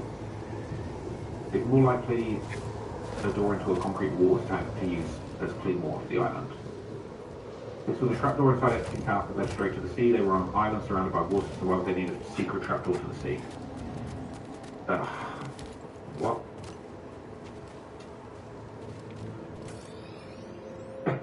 So I posted a picture over at the stone with the Nixon thing. Oh my god, okay, so we stayed away from the bathhouse. That is ridiculous. That is ridiculous. Block the wind. So, I mean, large as in wide, he's a brick of a man. Pig related in the supply shed, he was taking up basically the entire doorway. Oh my god, make it stop. So anyway, eventually I got my reputation for the most part back into the good graces, and I was working in the main houses again. One time I was helping in the kitchen. I don't know if the chef was effing with me, I hope so, but he was separating what looked to me like the torso of a very young skinned pig. It had been roasted and he was chopping it into quarters. The ribs to be served that evening and the rest broken down to soups and casseroles. I jokingly said that it looked like a little kid. He just gave me this awful dead-eyed look for a second and said, watch it. You ever heard anything like that before? I worked on that island for about a year. In 2013-14, Mr. Epstein chose me and 2 other trusted employees from the island to come with him to a winter retreat in the Swiss Alps. He owned a small billionaire, small mind you, cabin, again mansion, and wanted people to know that he knew could be trusted because most of the staff would be local hires. Our job on the surface was to help manage all the employees, like supervisors basically, but the unspoken task would be keeping everyone either in the dark or quiet. Ugh. Mr. Epstein had a real fondness for plump, young Swiss blondes. Listen, if they're of age, that's decent. And the Swiss, obviously it wouldn't be because he's a creep. And the Swiss, as he would explain, have a very progressive idea regarding age of consent. Okay, I'd scratch what I just said. He viewed this as more of a relaxed way to do what he does, more casual. Part of the thrill for these people, I think, is the fact that it is illegal and they could get in big trouble. When they go to places that are more friendly with the idea of an older man having it on with 1 5-year-olds, it's to take a break, so to speak. Right, this is disgusting. The Alps themselves, wow. I mean, wow. I've been all over the United States, and nothing in this country compares to Europe in terms of sheer beauty. Sometimes in the early morning, when I come out of my cabin and stretch looking at the trees, smelling the crisp, clean air for just a minute, I forget what I have done and what I'm doing. When it came back to me, I'd have to fight back the tears. I want the mountains to be there. The mountains there to be the last thing I think about before I die. So, I've not been there 3 days when, while me and two from the island doing bumps of coke off a butter knife in the lower garage, a boy, maybe 14, skinny, blonde, pale, and nude, comes through the doorway right towards us. He's speaking French, but I think I got the gist of what he was saying. He was asking for help. He looked hysterical, and immediately my two friends were out of there, and I shouldn't have been far behind. I told him, calm down, it's okay, I'm going to help you. I just wanted him to feel better. This all took maybe 30 seconds before one of the nannies came in. He looked at her confused, and I get the picture. He was trying to decide if she could be trusted. She couldn't. She shushed him and put her jacket over him and took his hand. She was speaking French as well, and it sounded like a mother consoling a frightened child. She led him back into the house. I did not see him again. I never mentioned it to anyone, and nobody ever mentioned it to me. During my last couple of weeks there, I witnessed firsthand the murder of an independent journalist. Oh no. Oh no. wait. Cancel the video, delete the video, delete everything. I don't think he was actually a journalist. I think maybe he had a blog or a YouTube channel. Shit. Damn it. Chowie Cook. But I'd never heard of him and I don't know his name. I don't think he was anyone with any real connections. Listen, man. Right? He was one of the local hires, a dishwasher, but he was seen with a cell phone out, possibly recording. Me and the other two from the island were asked to go check it out, so we go get the guy, ask him to empty out his pocket. Sure enough, he's got a phone. We told him to unlock it, he wouldn't. One of the other guys made a call, came back, and slugged him directly in the nose. I think it broke it because there was blood pouring out and the guy started screaming. I don't think he'd ever been hit before, but me and the other guy held him down. F it, I'll say their names. We tell him. It was Daniel Robinson from South Florida and Marcus Harper from Nevada. Marcus and I were holding him down, and Daniel punched him again and told him to unlock his phone. He complied this time, and sure enough, there were pictures and videos from inside the house. We knew we hadn't sent anything out because only wired connections worked there. I guess they had signal jammers or something. This right here is what the experts call a problem. Today I'm lifting some sunken concrete. So again, this is simply forming a new layer between the soil and the concrete, and it's expanding as we speak. That's right. That's moving. It's moving. Son of a gun. Get a free inspection from a trained and certified expert at Groundworks. And tell them Mike sent you. It's weirdly satisfying. Isn't it? Grab purpose-packed ingredients for when life gives you a leg. Well, a pat, a pee. Benefit-stacked, action-packed wellness shots. 5 look in. Give it a shot. I think you should just give up. Let's do this. What the? Or maybe because it was just so remote. I don't know. Anyway, Daniel makes another call and tells us to take him back outside into the woods. I think we're just going to threaten him and make him sign an NDA, but Daniel took off his belt and strangles him to death. What? The first half. We had to put his body up in an outbuilding because the ground was frozen. We put him through a wood chipper and then burned everything to ash. There were bits of charred bone left over. We swept it into a trash bag and threw it out with the regular garbage. Stop! This, above everything else, I feel the most good. This is the second half of the story, actually. My God. After that, if I wasn't in before, I was definitely in now. Me, Marcus, and Daniel, the three effing stooges from hell. Daniel had been in the military. I think he had a few screws loose because he always had a temper. He became the go-to guy for the really dirty stuff. I started working for Mr. Epstein directly after this. He would confide in me sometimes when he was very high about how nothing really makes him feel good enough. He told me once that he hasn't felt happy in years. I wish I had the stones to tell him that his life was only bringing him down. For a brief moment, I felt empathy for this man.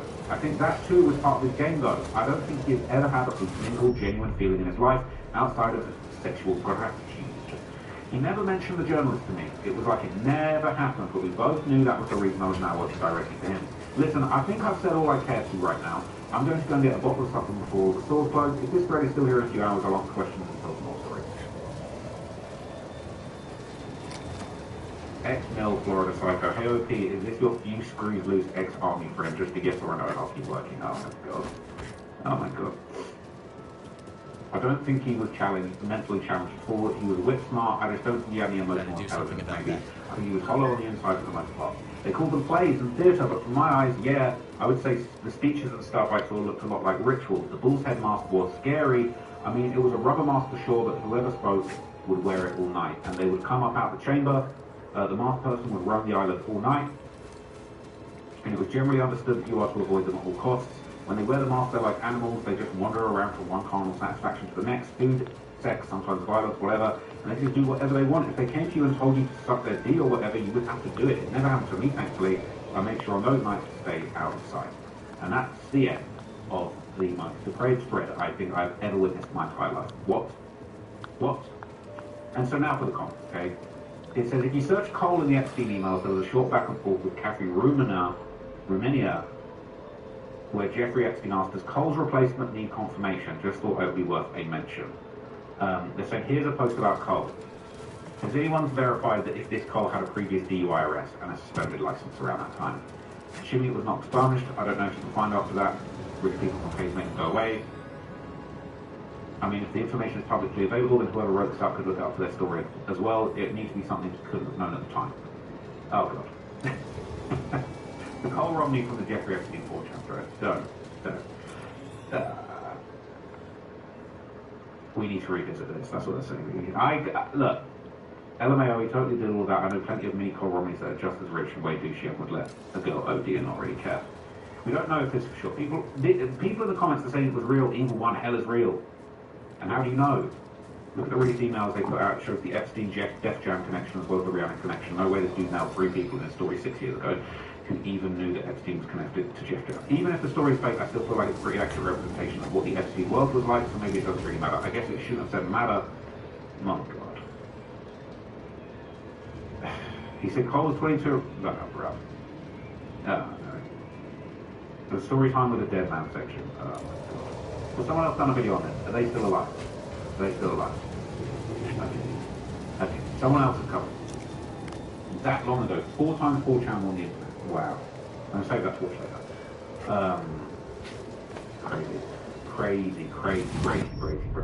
Look, I could look into this another time. They're saying it's a real person. I want to pull up the article. You can read it yourself. It said Cole was 22 around the time. The story takes place around 2011, so he'd be 31 in the article. It seems right. But in the article is the polar opposite. The guy described in the bed. I don't think a man-child was seemingly no job. He lays around in pajamas. All day staying up all night doing drugs with her because he'd be an Air Force member attending medical school. What kind of pilgrims came out here anyway? Right? But according to the article, this all happened around 2017. Several of the years after the incident of the story, so maybe he turned his life around later on. You can't put a price on sanctuary. Right. What's this going to be? Okay, this is the email that says this Cole's replacement need confirmation. That's, you know, that's, hey, listen, because that don't really prove anything, okay? I'm saying Mitt Romney is Goldman Sachs lawyer, White House counsel for Obama. Mitt Romney maintained a long-term close financial and professional ties with Goldman Sachs, which provided high-level investment services management. So Goldman Sachs is a big company. It's likely a reference to James M. Cole, who served as a deputy attorney general until 2015. Screenshot of this thread is in the Epstein file. Sure is. This is actually in the file. So you can't say it's not my fault. I didn't come up with this. Okay. OP left out the craziest part. The last post on 4chan this person made was 8 hours before Ghislaine got arrested. That is insane. The investigators found it interesting. What did they say? Is this the same thing? It's just more threats. It's the same thing. So this is in subject to protective order. It is actually in the files. It's legitimately in the files. I love how one person said it's too silly to believe. If only they knew. Names of the journalists could surely be verified. If they were missing, so it's literally how they got away with it. They behave nice in public and it's so insane in private that to tell about it makes the whistleblower look insane. SRP is a not-for-profit utility. That means having lower energy costs, money-saving programs, and the most reliable power in the Southwest. Find savings, reliability, and more at srp.net/value. Detective Alex Cross. Are you familiar with Lance Duran? This killer doesn't make mistakes. Someone's justice.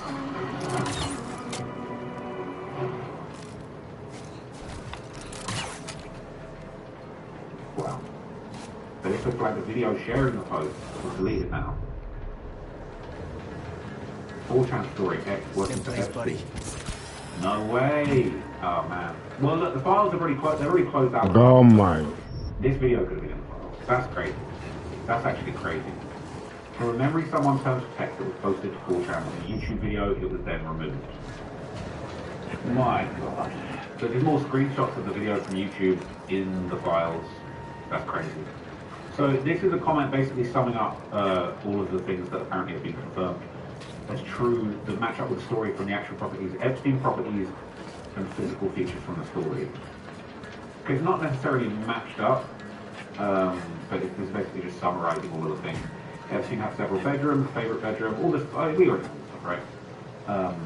It says the full story thing is true, although it was reported September 2019. I can't find the Oscar Wilde painting. I feel like he went to the effort to read about the doors. He would have also mentioned that the painting of a woman that was in his office instead of Oscar Wilde. 2025, it was revealed that Oscar Wilde was on his prison's reading list. The pictures of inside the temple of our house on Wikipedia. Folks here's got another way for these refugees. Interesting. They've been through enough. Intriguing. Intriguing. Some very interesting pics. Wikipedia got the goods. I'm not gonna lie, Wikipedia got the goods. Wow. Looking for an Oscar Wilde painting. Little St. James. The Little St. James is the smaller of the two islands in the southeast over St. Thomas. Man, I need to get rich enough so that I can have an island and we're just going to have nothing but good vibes. Nothing but good vibes and good times. And all adults. Just good adult fun on my island. Okay, you're going to set me through. Look at the floor, it looks as if there might have been a trapdoor. The staff was desperately repaving it. After Epstein's definitely just ran out of money and abandoned the property. Google isn't finding me anything on this. I found an email from Jeffrey to Valerie Post dated September the 13th, 2010, where Jeffrey said, buying respectability is like the Oscar Wilde quote that says sincerity is the most important characteristic, and once you fake that, you'll be fine. Wow. There's 11 images in this. You can clearly see the fake doors. There's a platform stage. I think this is the bathhouse, no visible trapdoor, but it could have easily had flooring or furniture put over it. So this is on a Daily Mail article. There's just a few more images. I think these are quite similar to the images we've already seen.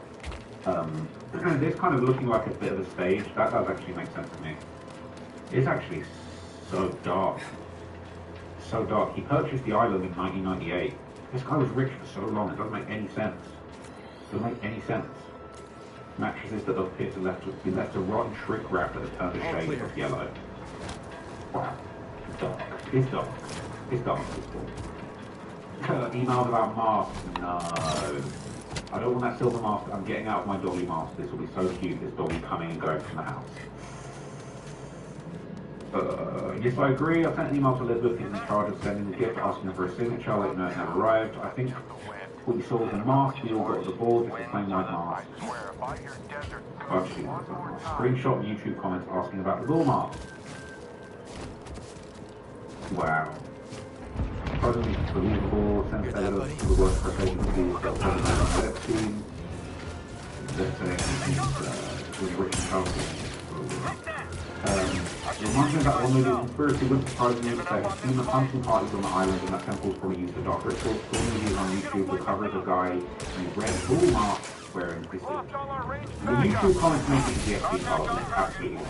Oh my god. Oh my god. So I wonder if this is the same Daniel Robinson and Marcus Harper. Why didn't the Empire give us a nickname? Good god.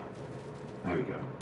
Tampa man sentenced to 50 years for child exploitation offences. Child S-word exploitation offences. Donald Daniel Robinson, age 30, Tampa. He pled guilty in 2016. I would have thought these guys were older, but maybe not. I mean, according to court records, the Florida Department of Law Enforcement began an investigation after receiving numerous tips from the National Center of Missing and Exploited Children Network concerning internet user residents who distributed files containing some cheap pizza through various social networking websites. The agents raided his home. They found evidence on his phone that he posed as a female online to coerce children to create very bad things. He got 50 years. That's Daniel. And then this is the other man. This man sentenced to life for S-word assaulting and training. You get a young. Marcus Harper, also age 30, was based on the 2019. 2 counts of aggravated SA with a young'un, 2 counts of the SA of a young'un. Life in prison, 3 counts. Crap. They both posted before this story. The story is about 4 years people are saying, is he laughing based on publicly available details at the time? My initial response to my head is called Story Bro. Yeah, it's believable he's tried to make it. I get suspicious every time the account throws a spat on a celebrity you wouldn't have expected. That has zero history of SA in there for shock value. Like, if you copy and paste the cast of a Marvel movie or Billboard Top 10 and don't have the evidence to back it up, I'm not going to believe you. It's the same reason I try to ignore the tip line of the files and focus on the emails. This becoming a cultural phenomenon. It opens up too much room for trolls or in not cases to laugh and that's up.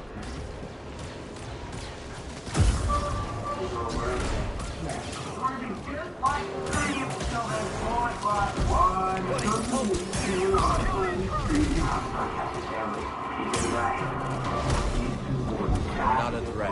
30 times in our video lead. Just chill, Cassie. You have a call on Idaho Maximum Security Institution. Is there any topic that's off limits for you? Go. Black Cassie.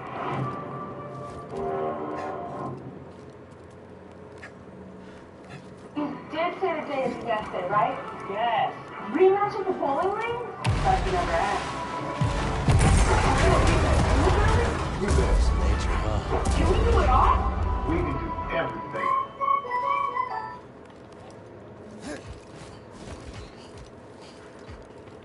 Too many Redditors have never even stepped foot in 4chan. You just see these posts and lap it up with not knowing how much stuff is locked. Locked meaning live action roleplay.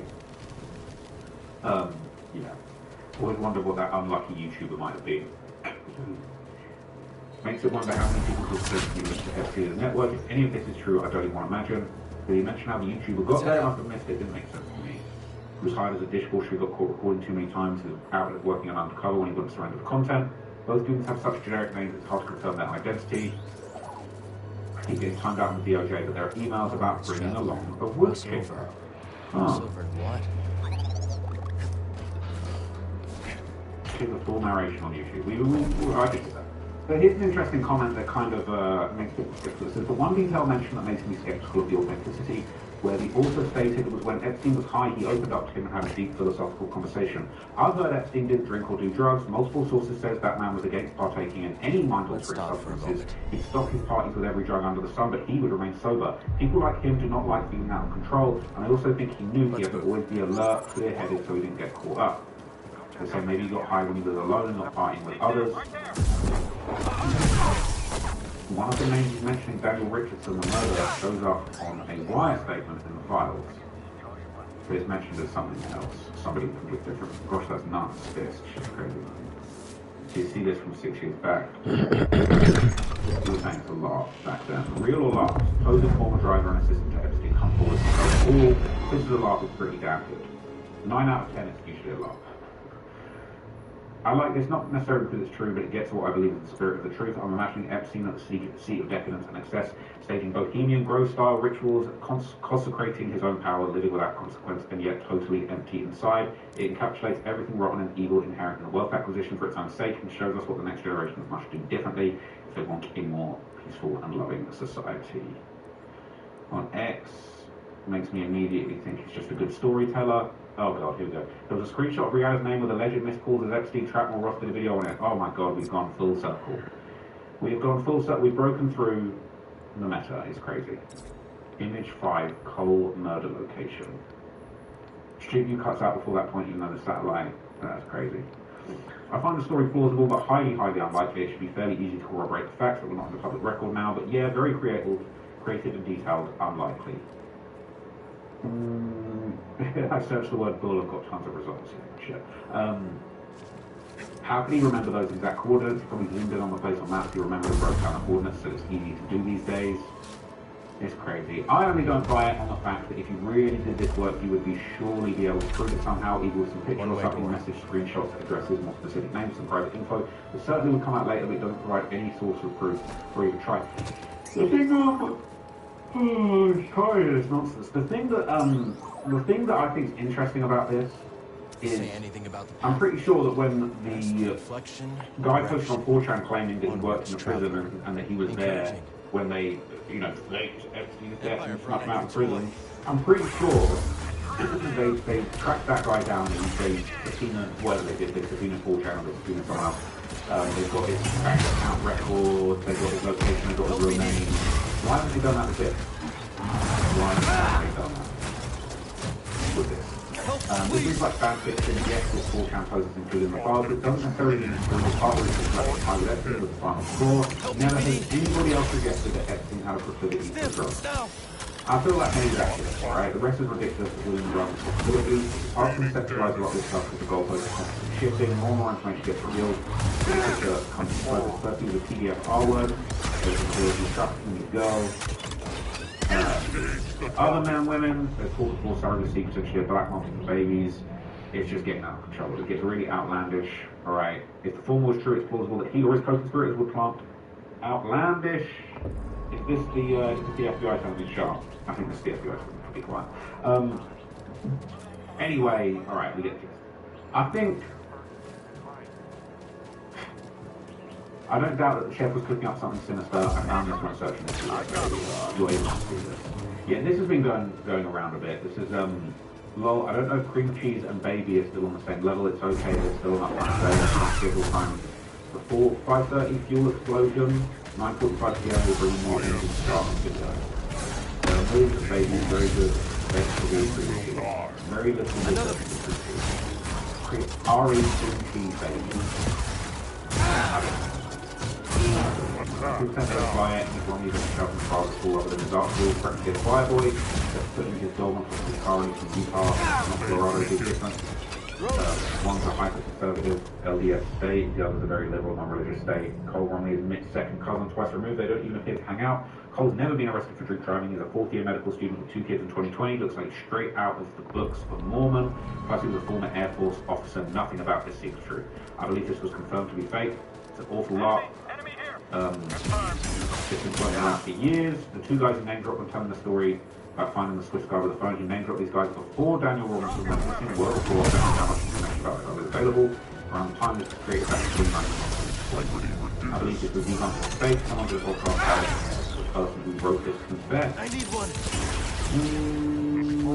I would love for somebody to just post a link to something and be like, yeah, this is absolutely true.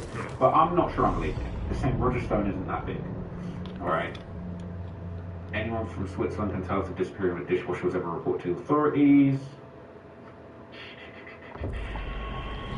I think we've seen enough. People saying it looks like a well-written story. That was a fun read. Okay. I'm scared. I am scared. Okay, let me know what you think down in the comments. I am really tired of this stuff, but also, like, I can't put it down. And look, I appreciate, I was going to stop talking about this, but I was getting really people in the comments saying that this is one of the most important stories of this generation, and they're appreciating the perspective that I'm bringing. They're appreciating me keeping this story alive and digging deeper into things. So, I'm just going to keep going, okay? I'll do a few more videos on this maybe tomorrow.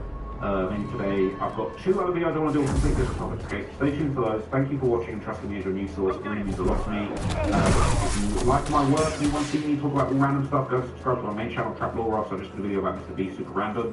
But I know some of you guys are enjoying that. It's definitely not going to sound like it's hidden. It's weird. They're pushing Epstein stuff. They're hiding it. Okay, I don't know what that's all about. But appreciate you watching that, okay? Check out my new channel. Breaking down influencer drama. A little bit different. I'm doing that now on another channel. I will have a new video on there very soon. So thanks for watching. I'm scared. I'm going to go and hide. Catch you in the next video. Peace.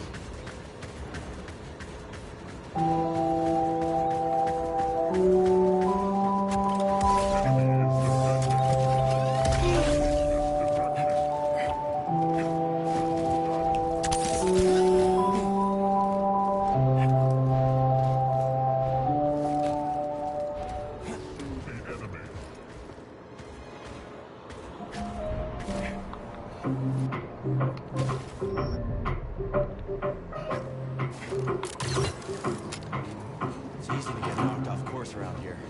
Let's move carefully.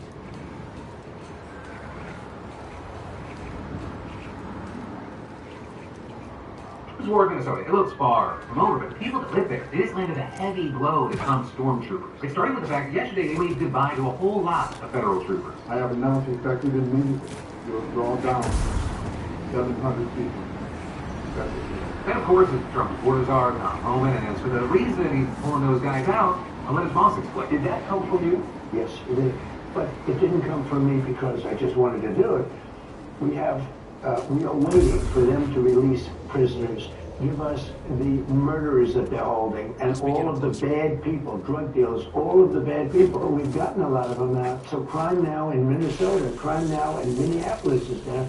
Crime in all cities is down. Now, while it's true that crime is down nationwide, it didn't just start plummeting everywhere that Trump sent in secret police. The crime's actually been going down for several years now, and in Minneapolis in particular, the record's kind of mixed. You've got certain things like homicide, burglary, breaking and entering, destruction of property, declining from last year, but other violent crimes like assault offenses, sex offenses, and motor vehicle theft have gone up. Plus, you also have to consider the many ways that the federal surge has impeded regular law enforcement by causing civil unrest, overloading 911 dispatchers, and clogged up the federal courts and jails. Even the Minnesota fraud case that kicked this whole shitstorm off there, it's been thrown into disarray by Trump's chaos regime, right? Because CBS reports that the 4 prosecutors who are leading it, they won't be in court at the next trial because they've all left the U.S. Attorney's Office in Minnesota. And you've got sources citing a number of reasons for their departure, including caseload management, structural issues with the office, the Trump administration's influence on the office, and concerns related to Operation Metro Search. So whereas the office of 70 assistant U.S. attorneys under Biden, now under Trump, it's only got as few as 17. So Trump's DOJ, they've tried to build a range with prosecutors from neighboring districts, even from Michigan, as well as DHS and military, but even some of those people, they're not happy with their new assignment. Which is then, now you get that lawyer told the judge, as soon as they quote, this job sucks, and then ask to be held in contempt so she could just get complete. So of course, you know that the facts be damned, Trump has still declared victory. So that's just like declared victory.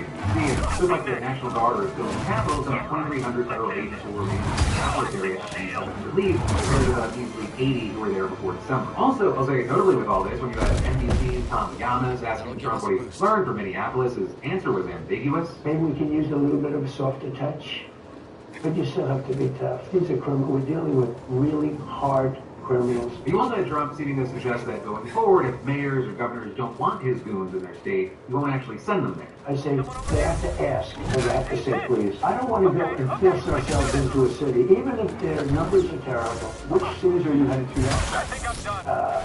We have 5 cities that we're looking at very strongly, but we want to be invited. And of course, that is Donald Trump, and with Trump, his word about as much as the pumpkin colored makeup on his skin. But I will say, this shift in tone, it does match some of the reporting that we've seen, most notably about what may be a rift between him and Stephen Miller. Or because you have White House officials telling the Wall Street Journal that Stephen Miller has been an architect in almost every boundary-pushing effort in Trump's second term. The boat strikes in the Caribbean, Miller, the enlistment of the FBI and immigration enforcement, Miller having the State Department pressure other countries to accept migrants, Miller, the whole policy of going into Democratic cities and indiscriminately rounding up people regardless of their criminal records, Miller, the target of 3,000 arrests per day, the $50,000 bonuses for new recruits, the raise the day labor spots like Home Depot, Miller. I mean, according to the Journal, he personally drafted or edited every executive order that the president has signed. Or he pushed to invoke the Alien Enemies Act to deport people to El Salvador, he pushed to invoke the Insurrection Act in Minneapolis, and then you have sources claiming he was the one who actually started the whole Renee Good as a domestic terrorist assassin narrative, even though he blamed Border Patrol for feeding him bad information. Actually, after the shooting, senior officials debated whether to even continue the crackdown in Minneapolis.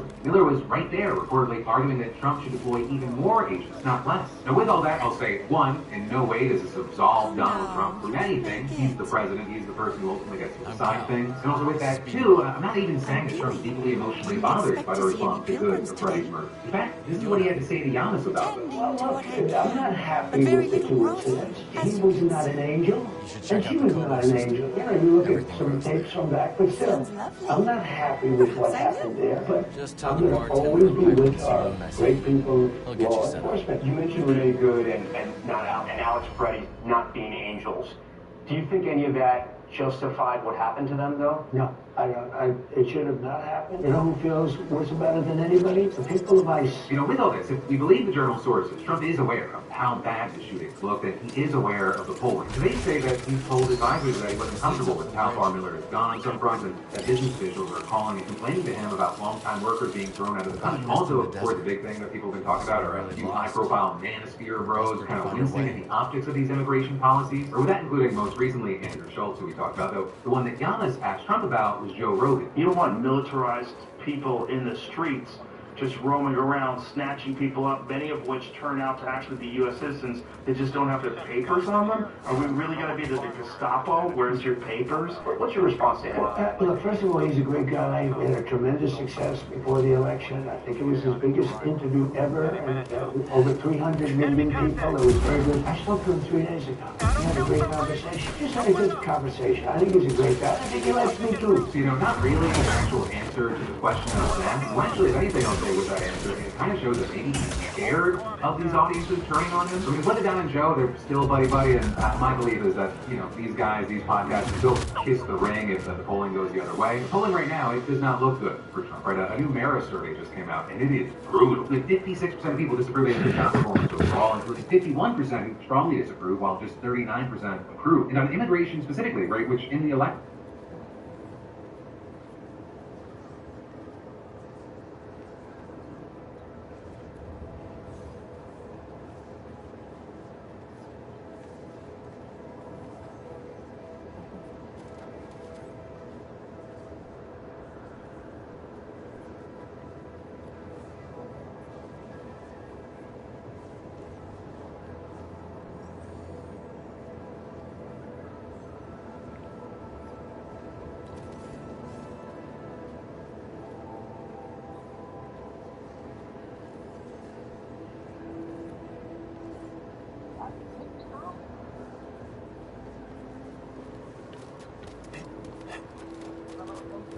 Check it out. The bridge to Pilgrim Sanctuary.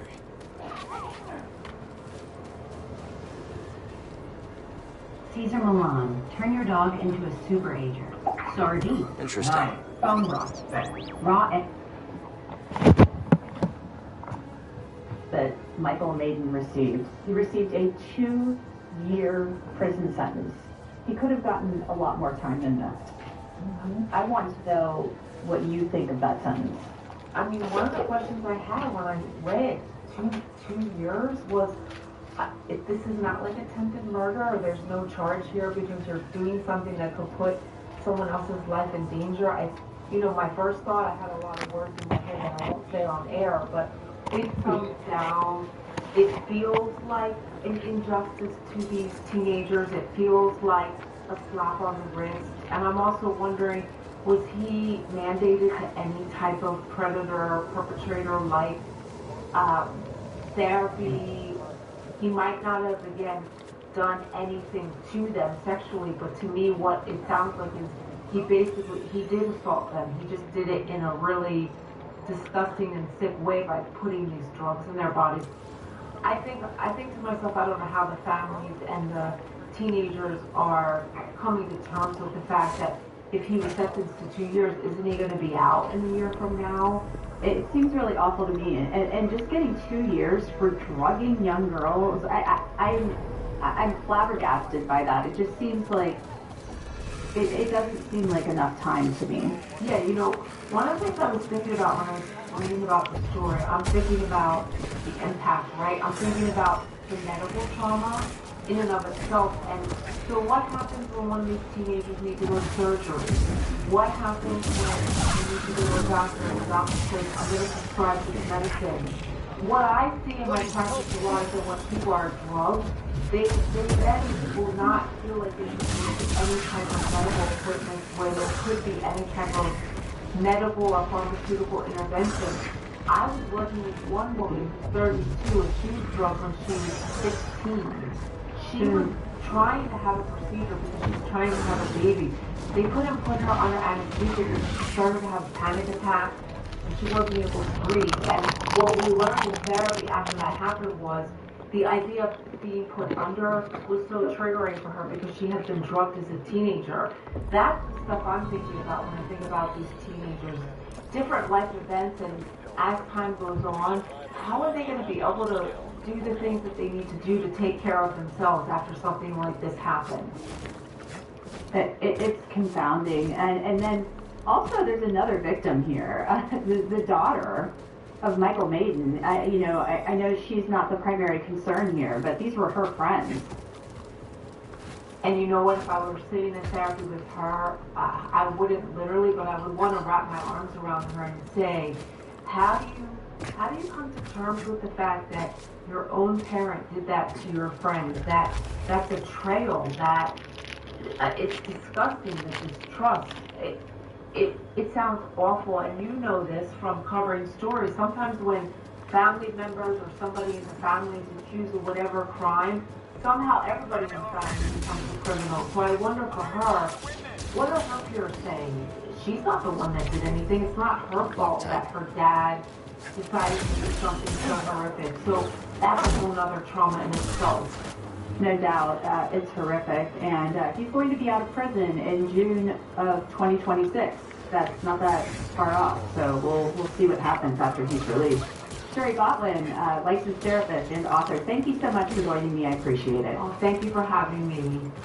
I reached out to the lawyer for the girl and her father, and he told me that right now they have no comment on this lawsuit, the settlement, or the case. That's it for this episode of Crime Fix. I'm Anjanette Levy. Thank you so much for being with me. I'll see you back here next time.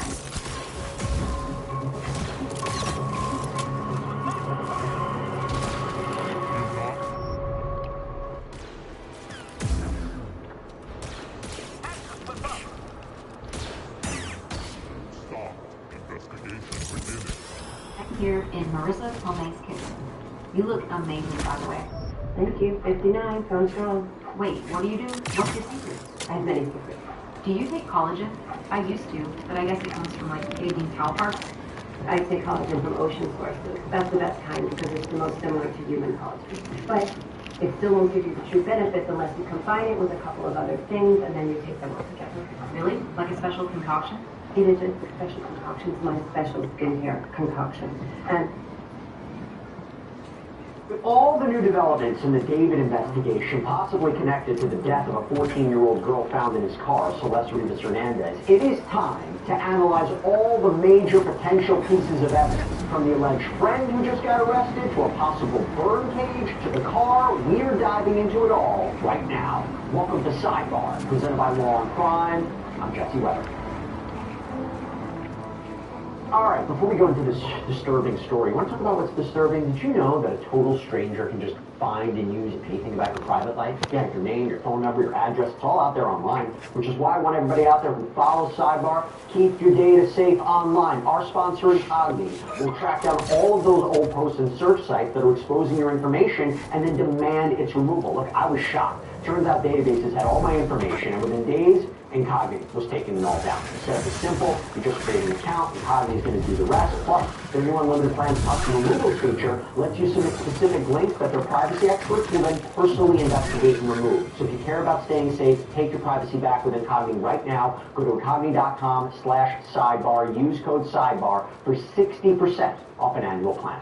Okay, so as we've been covering all of the latest developments in the David case, and as we are potentially waiting for an indictment to be returned from a possible grand jury hearing evidence out in Los Angeles in connection with the death of 14-year-old Celeste Rivas Hernandez, whose body was found in the trunk of a Tesla that was reportedly registered to singer David, I thought now would be a good time to discuss all the possible evidence in this case. If prosecutors are, in fact, building a case against someone or several people, either for the death of Celeste or the disposal of her body, or maybe both, maybe also this alleged connection between David and Celeste, what evidence is there? There's been a lot of reporting, but what is the evidence? Now, to be clear, this is based on the reporting that we've seen in public statements. We don't know for sure what the evidence is, but we kind of have a pretty good idea. I mean, there is very little that has been said officially, and to be clear also, neither David nor anyone has been officially arrested or charged in connection with Celeste's death. It hasn't been even confirmed by authorities that he is in fact a suspect or is being considered for homicide charges. And as we discussed on other sidebars, one of David's alleged associates or friends, Neil Langston, was arrested out in Montana for reportedly failing to appear as a witness. Apparently brought back to Los Angeles. There was speculation that he was uncooperative. He was an uncooperative witness in the possible Los Angeles grand jury hearing evidence, but we don't know for sure. But between him, David's manager may be testifying, Celeste's body, this potential burn cage, the car, a Santa Barbara trip, surveillance footage, a title transfer, the place David was apparently staying at, we have built up over the last several weeks a collection of potential evidence to analyze. So let's dig into it. I'm not going to do it alone. Let me bring on criminal defense attorney, former prosecutor, Sapa Robinson-Pereira, back onto Sidebar. Sapa, good to see you. Thanks for taking the time. Hey, Jesse, good to see you. Okay, so first let me ask you your take on the arrest of Neil Langston. So assuming he was in fact brought back to testify in front of a Los Angeles grand jury, what do you think the value of his testimony would be? I think it's going to have significant value, and it speaks to the fact that he was arrested for at least what we believe is failing to appear or failing to testify before the grand jury. In the legal world, we call him a material witness, that he's going to provide some sort of material fact that would essentially bring about an indictment and or a conviction at a trial against any suspect. And it's speculating here, David, the individual that has been the suspect for quite some time. So it's not a surprise that he has been arrested, and it's not a surprise that he may have some information. We believe that he's been a very close friend to David, and so he may very well have more intimate details about David's relationship with Celeste, may have been around her, may have some information that would lead law enforcement to believe that he could have had some very direct knowledge of how she was ultimately murdered, or even been a participant. And before I get into Steve Fisher, who's the private investigator that's been involved in this case, he has some thoughts on Neil Langston that I definitely want your take on. Isn't it possible that if Neil Langston was being brought back to testify in front of the grand jury, he could plead the fifth? And would he plead the fifth in front of the grand jury? He can certainly plead the fifth, and that's his right against self-incrimination. What would be very smart for him to do is to ensure that he has counsel before he goes in and testifies, and certainly now he's facing criminal charges, and so he's going to need counsel to represent him regardless. That attorney would be able to sort of have a conversation with the district attorney's office about what information he is willing to give or is not willing to give, or what testimony he's willing to testify to in the grand jury. Let me get your take on what Steve Fisher said. So again, Steve is somebody we've had on Sidebar before. He is the private investigator who was hired by the property owner where David was apparently staying at the Hollywood Hills. This is near where the Tesla was found. And he posted this first. There's two messages. First, this is what he posted after Langston's arrest. Quote, the arrest of Neil Langston for failure to appear to give testimony, which are the exact words used by the Sheriff's Department when speaking with me, concerns me to a certain extent, assuming this arrest is related to the Celeste Rivas-Hernandez case. Targets are not typically called to testify in a case. At the state level, target letters are not always required, but subpoenaing a target without providing notice is extremely risky. A defense attorney would likely argue that any testimony was coerced. Had Neo received a target letter, he almost certainly would have retained counsel and invoked his Fifth Amendment rights. That makes me think that he's viewed as a witness rather than someone currently at risk of being charged. Did one person act alone in concealing Celeste's body? If this was a homicide, did a single individual act alone without a conspirator? I find that unlikely. This leads me to believe that Neo may represent a last-ditch effort by prosecutors, a Hail Mary of sorts, because they do not yet have what they need to fully make the case. They may be attempting to pressure him into cooperating, potentially by offering immunity. Is Neo the last hope? If that is the situation, it suggests the case is largely circumstantial, which can help explain the prolonged delay. I may be misreading the situation, but when I learned of Neo's arrest, my stomach dropped. I am deeply concerned about both the strength of the case and the pursuit of justice for Celeste.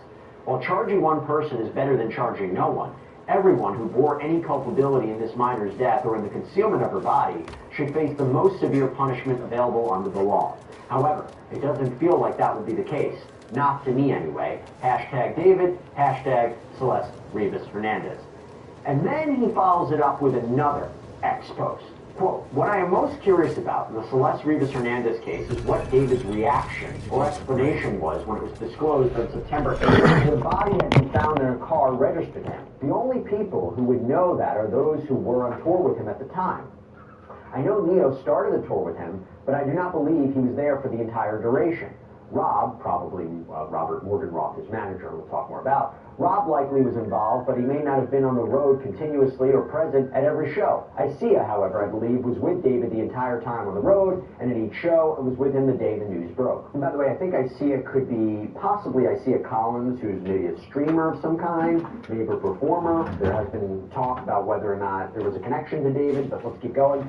I believe that because Isia left her car at the rental house on the day they boarded the tour bus for the first show in San Francisco in July. Her car was not picked up until September 19th, when when her father retrieved it late that evening as seen on surveillance. It would be extremely telling to know how those conversations unfolded after it became public that Celeste's body had been found. I am sure there was shock, not about the body itself, because they already knew about that, in my opinion, but about the fact that the world was now or knowing of what kind of people they are. Who can do this to a 14-year-old or even have knowledge of it and still live with themselves? Months later, and not even a single offer of condolences to Celeste's family and friends from any of them. Nobody has ever been convicted of a crime by offering a condolence. And if people are offered immunity, it doesn't mean they're not guilty. It means they got lucky. But karma does not care about luck. To be clear, I am sick and bleeping tired of each day that goes by that those responsible are not behind bars. It's time to bleep and pay for what you or each of you did. So, quite the statements there from Steve Fisher. But I guess, his main complaint is, why hasn't there been an arrest? Why hasn't there been a charge? Is this the last-ditch effort to go with Neo? Because it seems that he's suggesting this is somebody who could have been brought up on charges as well. Is the government trying to make a deal here? And why is this person being called as a potential witness? Introducing the Score Bet. For Sunday, Monday, or any day that ends in Y. We're with you every game day with all the promos and player props you need. New players get up to 1,000 in bonus bets if their first bet doesn't hit. The Score Bet. Download now. This settlement check completely changed my life, and it came from a car accident I almost forgot about. I'm honestly shaking as I record this. I never imagined something this big could come from an accident that felt so small at the time.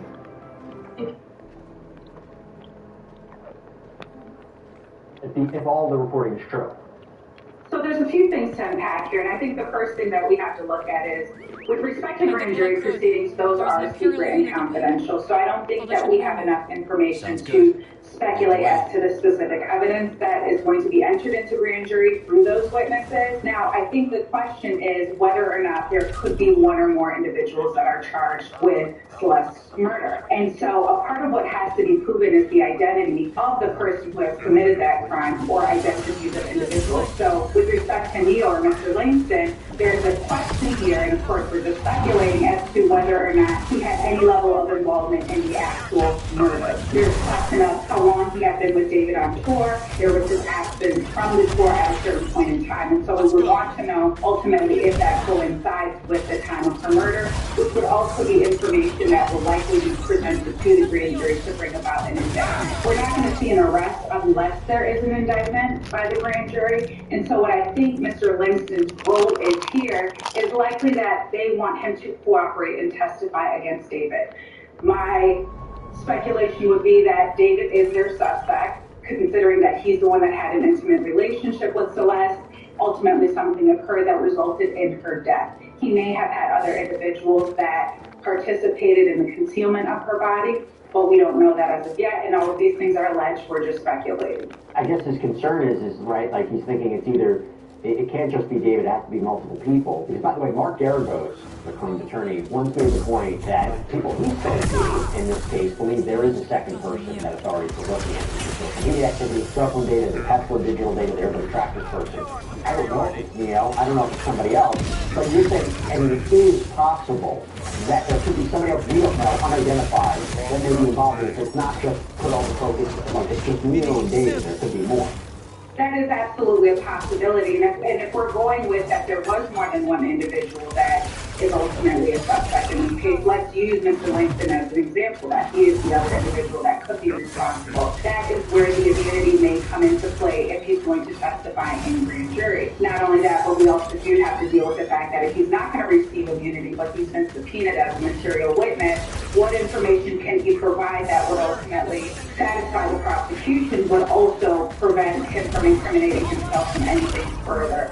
So that's where his attorney is going to come into play and ultimately have a conversation with the district attorney to say, this is what he will testify to and this is what he will not testify to. And if he doesn't want to testify, he certainly doesn't have to, but we now know that he has been arrested for ultimately not coming to testify, and so that's going to be something that he's going to have to deal with, unfortunately, as this case continues to proceed, and maybe there won't be an indictment without this testimony. So playing that last-ditch effort to have him come in and testify, but because there may be some culpability there, he has to be very careful with what he's going to present forward.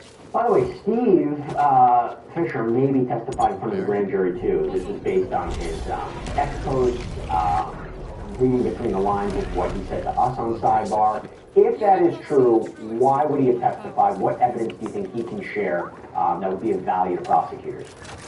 It seems that Mr. Fisher does have a significant amount of information, or probably has a little bit more intimate details with respect to what the allegations are. And so he may be able to provide information with respect to any alleged suspect and where they have been located at the time or on or around the time where Celeste was murdered, who was on tour with David, at what point did they leave or return, what David's location was at that time. Not only that, but if we're talking about the area where the vehicle was located or in Howard Hills, then he may have some jurisdictional information there that would be provided to law enforcement to ultimately bring about an indictment and sort of just tie in the loose ends. He certainly could be used for that.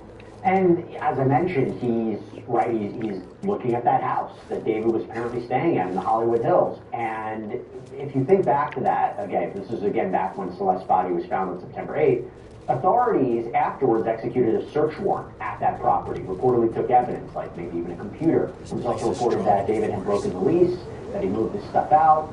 Talk to me about what evidence you think they gathered potentially from that house and how it was processed. You know, there's a number of things that could be ultimately retrieved as evidence. You know, if that is the suspected location of the homicide. And just to push back a little bit, when we spoke to Steve, he indicated there was nothing in there that she was killed or died there. But I don't know if the investigators found something else that he did. I don't know for sure. But he give everybody a little context.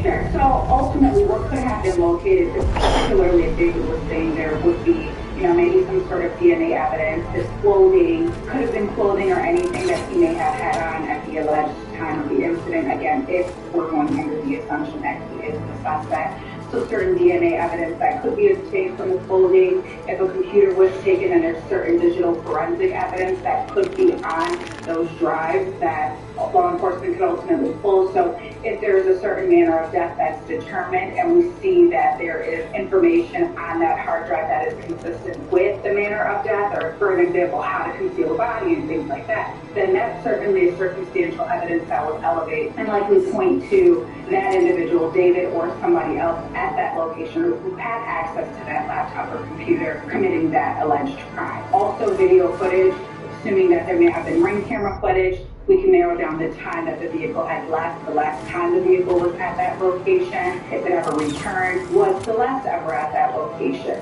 So there's a lot of things that could possibly be taken in as evidence, and also we again don't know the manner of death specifically. But if there is something that would appear to be a murder weapon that does have Celeste DNA on it, then that certainly could be something that is interesting.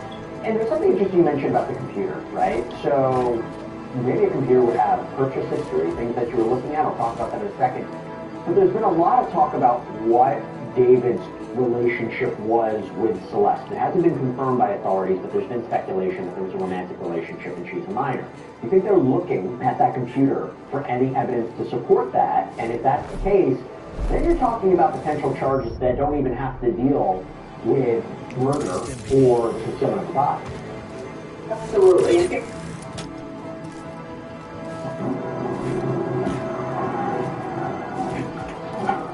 Were you recently injured in a car accident? If so, you need to stop now and immediately call an experienced auto accident attorney. Look at this check for $237,000. This settlement and many others like it were payments our team of legal experts obtained for our clients. If you have not been in an auto accident, feel free to skip this video. We don't want to waste your time. But for those of you still watching, I'm going to share the best way for you to achieve the maximum settlement. The right attorney can help you get top compensation for your vehicle or property damage, medical bills, losses. For example, you know, this computer is a MacBook, so for example, you know, and with the MacBook, it's typically tied to all of the devices like iPhones and things like that. They're going to be able to see if there are any photos between David and Celeste in that computer or in those devices that would ultimately indicate that they did in fact have a romantic relationship, or what the nature of their relationships were. Also, we're looking at or possibly able to view text messages. what the text message thread between David and Celeste was, the conversations they were having, the level of intimacy that they had or did not have at the time that they were engaged in some sort of relationship. So all of those things will come into play. And another interesting thing is that with respect to Mr. Langston, it's going to be interesting to see now that he's been taken into custody. If he was taken into custody with his phone, for example, then that's going to likely be held by law enforcement, and they can go and get a warrant in order to dump the phone, so to speak, or to extract evidence from that phone. So, and ultimately, if David comes into custody as well, any devices that he has on, and I've seen it time and time again, where law enforcement will issue or attempt to get a warrant so that they can extract the contents of those phones. So I think that the devices, whether it's the computer or phones, that ultimately may come into play, will provide critical evidence. And I mentioned if you go on the computer, right, there could be evidence of purchases. This is something that's come up a lot in the birdcage, this alleged birdcage. This was something that came forward from, again, Steve Fisher. So I go back to an ex-post that he had where he goes, although my words have been misquoted by some, what I actually said about certain items found at the email address was that they were, quote, items you would expect to find on a farm rather than in a home in the Hollywood Hills. One of those items was a burn cage incinerator, advertised to burn at 1600 degrees. Human cremations are typically performed at approximately 1400 degrees. An incinerator is not legal to use within city limits and serves no legitimate purpose at a residential property in the Hollywood Hills. Some will argue that this item is intended as a prop for a video. If that were the case, it raises several obvious questions. Why would a 55-pound burn cage be delivered to a private residence instead of directly to a prop designer or production house? Why would it be ordered before departing on an extended world tour? And why was it never used in any video production? It is also important to note that there were additional items present that could be used in conjunction with the burn cage. To be very clear, this burn cage was not used. It was still new and in the box. However, given that Celeste Rivas Hernandez's remains were ultimately found in the Tesla trunk, the presence of an incinerator at the same residence associated with that vehicle necessarily raises questions about intent. The burn cage was not taken during the search warrant, and because it was not used, it appears it's not of importance to any possible criminal investigation. But we think it's important context, even if not criminal. The burn cage and other related items were delivered to the residence under a false name, although the deliveries were accepted as property. Attached is a photograph of the actual burn cage incinerator as found at the residence, along with an image from Dr. Burns' advertising materials for the product. Hashtag Celeste Rivas Hernandez, hashtag David Nassapa. Again, just taking his word, maybe it wasn't taken into evidence. Brace yourself, BD. It was, I just can't say. But that feels like an important piece of evidence in this case to establish, I would imagine, there was an intent to get rid of a body, right? We don't know for sure, but, you know, they might have an alternative explanation why that's delivered. But to me, do you think that's actually going to be a piece of evidence in this case or not?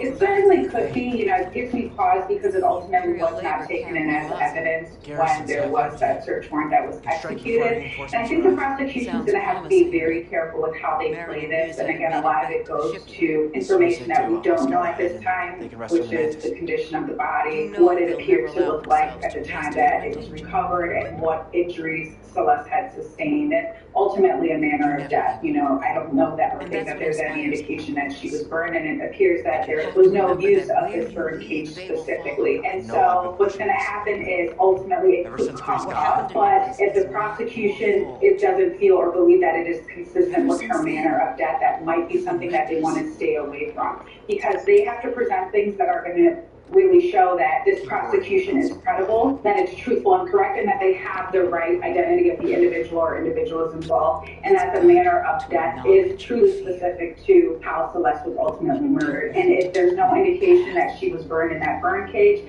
then it may not be as relevant as we would speculate that it was. It's a very odd thing to have, especially delivered at a home and things like that, but we don't know for sure, and if we don't know for sure, then we really got to be careful with how we use that, and if that is enough circumstantial evidence of any crime. And right now, it doesn't seem, at least based on the evidence that we've heard, that that was a part of any crime. So we don't know as of yet. It could come into play, and I think that this case is heavily relying on circumstantial evidence. So how the prosecution is going to attempt to tie and weave everything together against David, if he is the suspect, and anybody else from his camp that ultimately could be charged with Celeste's murder, is going to be very interesting. But they've got to really piecemeal key pieces of evidence and how they were used and the manner they were used ultimately leading to her death in the way that she passed away. And talking about pieces of evidence, what about the Tesla? Right, it was found in the, her body was found in the front trunk after it was taken to a tow yard, decomposed remains there.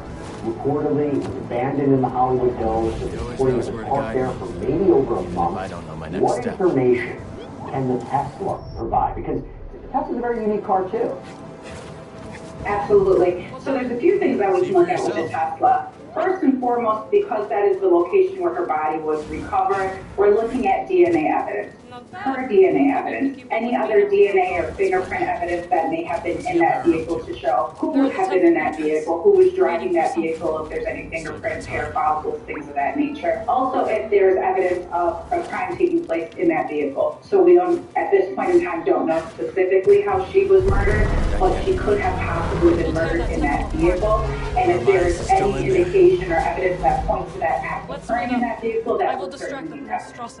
Now, the uniqueness of a Tesla, most of us know that there are a ton of cameras on and around Teslas. So what would be able to happen is there could be a subpoena to Tesla for the video footage that would have captured the incident on the date and time, or alleged date and time. Would also capture if Celeste was in that vehicle or entered that vehicle while she was alive, who was the driver of that vehicle, if anything occurred inside that vehicle. It may not capture a specific graphic of the event, but ultimately may provide some information if there was a murder that occurred there. Not only that, but if her body was placed in the front trunk, I do believe, and I'm not totally for certain, but I do believe that there are some front cameras along the bumper of Teslas, and so that may capture her body being placed in that trunk as well, which ultimately could be used by law enforcement. And it's like a computer, right? It has digital tracking information too, which would be key. Okay, by the way, we've been talking about it so much.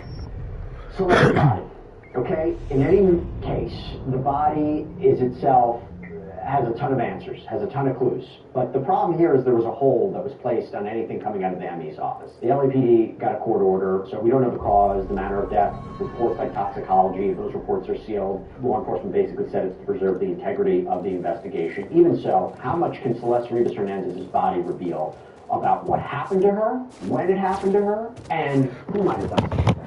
In terms of decomposition, I think that they'll be able to name at least a time frame as to when she entered postmortem. Not only that, but the manner of death and the condition of her body. So if there appears to be a break along the neck area, then we know that there may have been some strangulation. Ultimately, if her body is still intact enough to show whether she has defensive wounds, there could be an indication that whatever ultimately happened, she fought back. It just depends on the condition of the body. You're also thinking about it being in a trunk. It's California, so the temperatures at the time, being concealed in a specific space for quite some time. So it's going to be very interesting to see how the toxicology report ultimately comes back. We may not have all of the answers that we're looking for, but I think that there will be certain key pieces of evidence. Again, for example, if there's a neck break, if it's intact enough to show defensive wounds, any type of toxicology that may still be left in the body, whether that be any type of drug or anything of that nature that would indicate there was a substance entered into your body. You know, all of those things may come into play, and there may be enough to have some of that once the toxicology or the medical exam is performed, and I'm sure it probably has been at this point, but again, as we know, they've kept that tightly under wraps. This is an anthem for the human spirit, for the unseen force behind every breakthrough, every act of courage, every moment of compassion, for the unexplainable strength we find to rise above all that holds us down. For that part of you, no machine can ever replace. And the one thing we all share.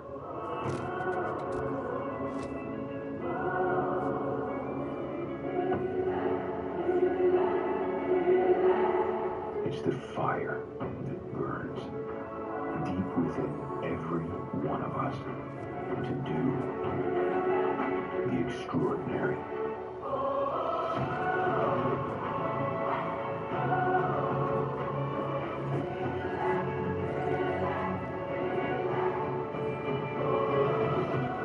This is an anthem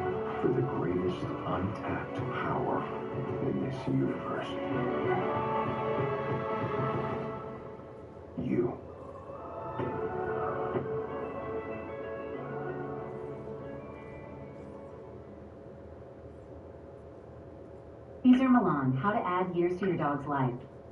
Sardines. 9. Bone broth. 10. Raw eggs blended with the shells. 9. Turmeric. Sir, if you can get your dog to eat it. Cucumbers. 8. Blueberries.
You know, she may have Shut been up, alive for some homo. time, but there might be evidence. Maybe in No. March, she that she had been. That's how I know who's muted today.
false accusations.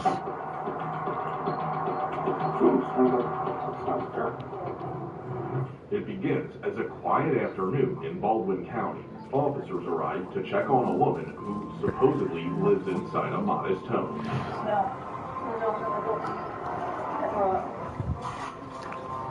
But the moment they cross the threshold, Wee woo, wee woo. Right. The smell, the silence, and the way the residents dodge. Wee woo, wee woo. Wee woo, wee woo. Can I talk to her? Can I hear real quick? She's not talking about it. Well, I guess She's not here doing nothing for me. And what leaves behind one Shut the hell door up. is a truth no one on that scene will ever forget. Oh, there's another room right there. That is. Shiboo, do do do do do do do do do Pictures do. of, like the concentration camp of the Jews and stuff. It's kind of what I'm seeing here, except it's in color, and I've seen it. Around 2:30 p.m. on November 28, 2023, Baldwin County deputies pull up to this home after a disturbing report about a woman supposedly living inside. But the moment they step through the doorway, nothing prepares them for the horror waiting behind one of the closed doors. I don't think this thing's been usable forever.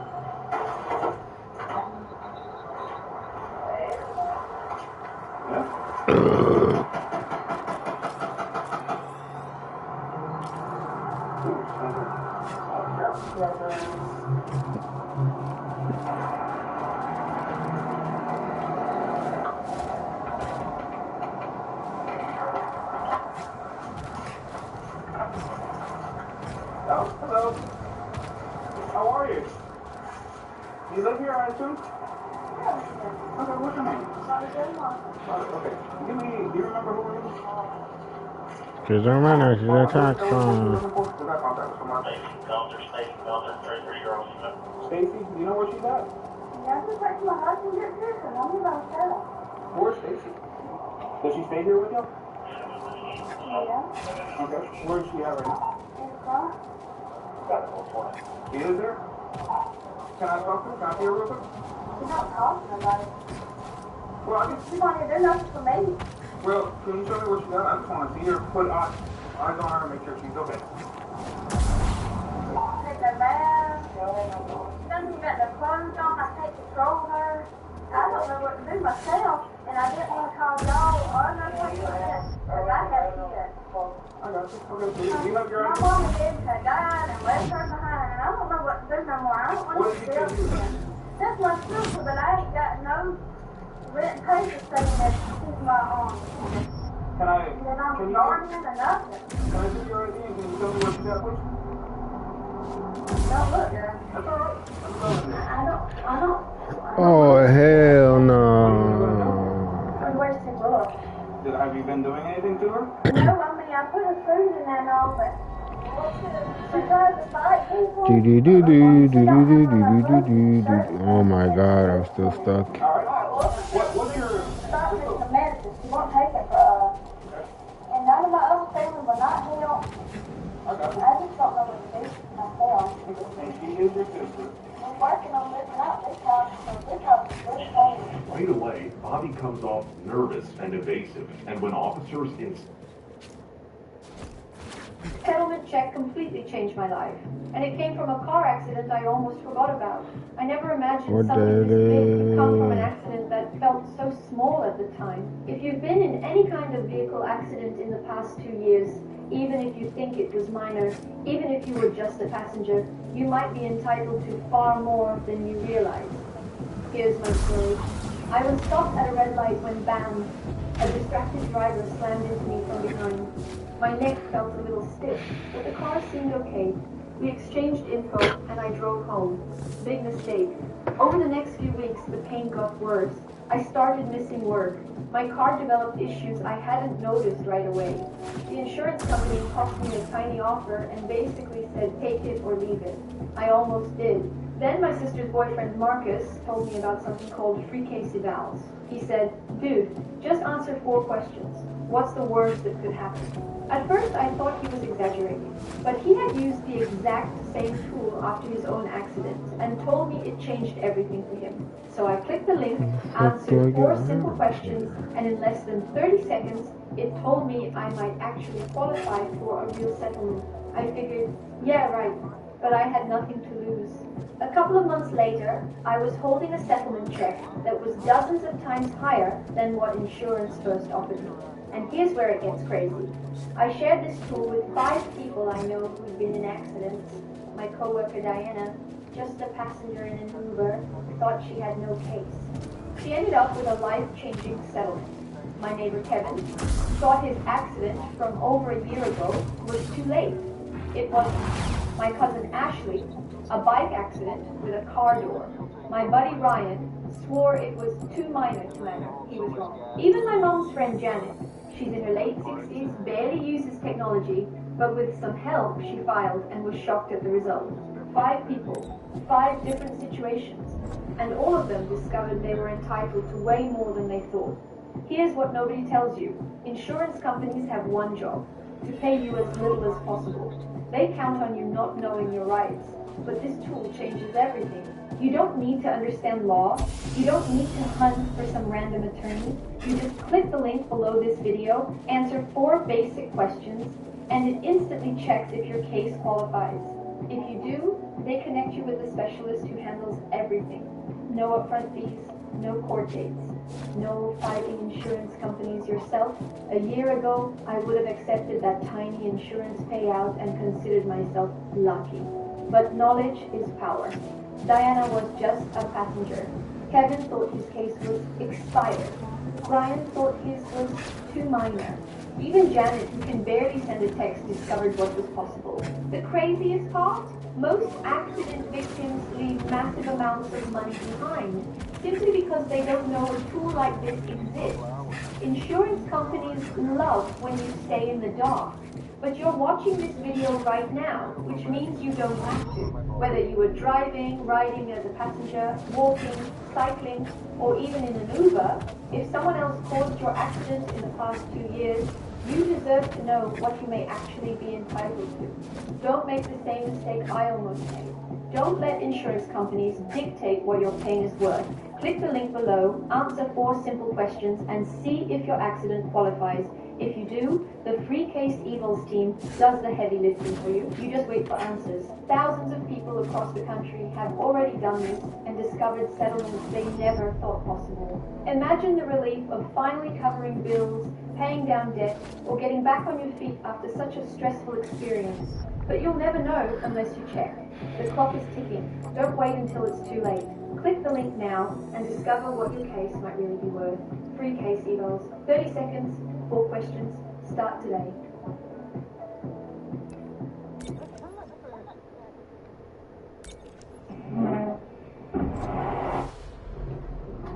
Welcome to the Undertone Podcast, where we talk about all things creepy. I'm your in-house.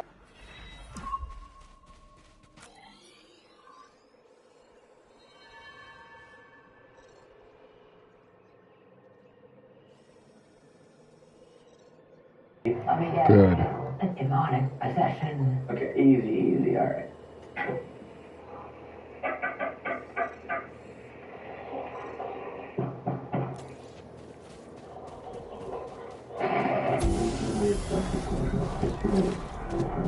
You believe that? That I could take her hair?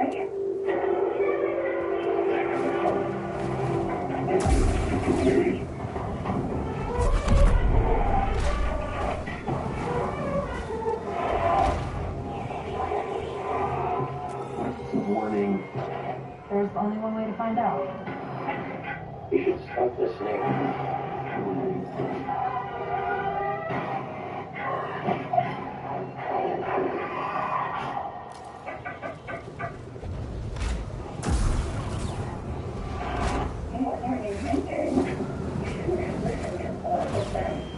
It's what you want.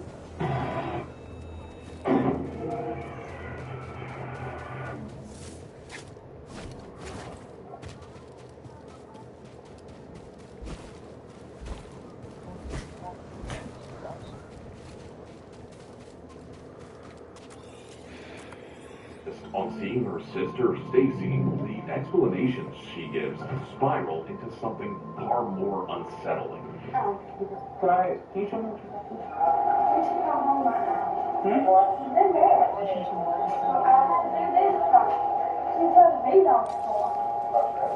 she's locked in there right now? And she tries to put yes, but we don't know what to do with it. I didn't want her to go to jail or something. When's the last time you let her out? 9 o'clock, no, she comes out. She had crazy. What's all this? Is this blood around here or not? No. Can you open it for me? She won't take it out. Oh, that phone call. It's safe right. Yeah, just open the door. I can't handle it. Too bad.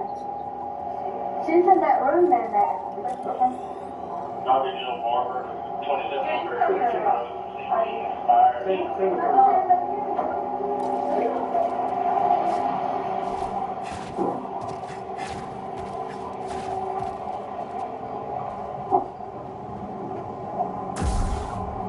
Hey, sweetheart, how are you? Oh, we're looking at EMS, please. You okay? Yeah, Mom. What I need So we're going to malnourished lady, we have contact with her. Physicians can have her locked up in that front bedroom. Up to this point, the officer has seen just one glimpse of Stacy's horrific living conditions. But once EMS arrives, everyone on scene will be exposed to the shocking, detestable reality of her suffering.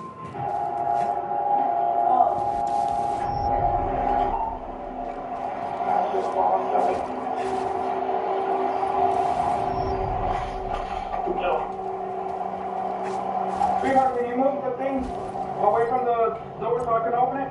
Ma'am, why is the door like that? Just so she can't get out? Yeah. We're seasons I know of. I don't know what else. Oh. When does your husband get home?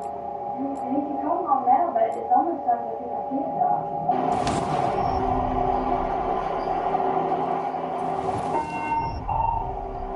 Oh, you got somebody coming for me. If I could get another one, please step up this way.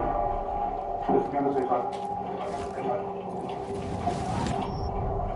Hey, how are you? Good. Who are you? Are you live here? I'm Bruce. Oh, okay. Alright. We just got called here to do a welfare check. We don't want her. I mean, she don't want to do nothing. She don't try to scratch me. I try to give her a bath. I'm a guy, she's a girl. And I know for a fact if you drag somebody to go give them a bath, more than what, 10 foot is kidnapping charge, and I don't want that either. You guys, I guess, just kind of ended up being like... We're stuck because we have no family. All I have is my daddy. He lives down there in Douglas. Her family ain't working. They don't have nothing to do with this. This was a me and my kids. Y'all got left with this other lady? We got left with her. When her parents died? When her parents died. And we was trying to get it out before her mama died. And then her mama died. And we stayed here with her daddy. And then her daddy died. And then we got stuck here. And nobody wanted to help with her. Yeah. So I guess there's no family to help take care of her. Does she have any problems? Or? All I know is they keep saying she's short. That's all I know. I don't know. I know she has seizures, but I know she was taking medicine, but she won't let her take it. She's been trying to scratch you. That's the issue. And she's scared to let her trying to heal all the time, so we just don't know. Y'all try to keep her on that side? Yeah, you have your sister's ID. She don't have one. She would never go get one. My daddy couldn't hardly have her either.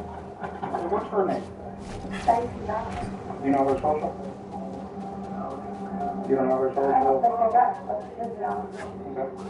No, but Daddy, he was in pretty bad state. She would beat him before he died. And he didn't know what to do with it. I was just trying to take care of her as long as I could. She wasn't doing nothing.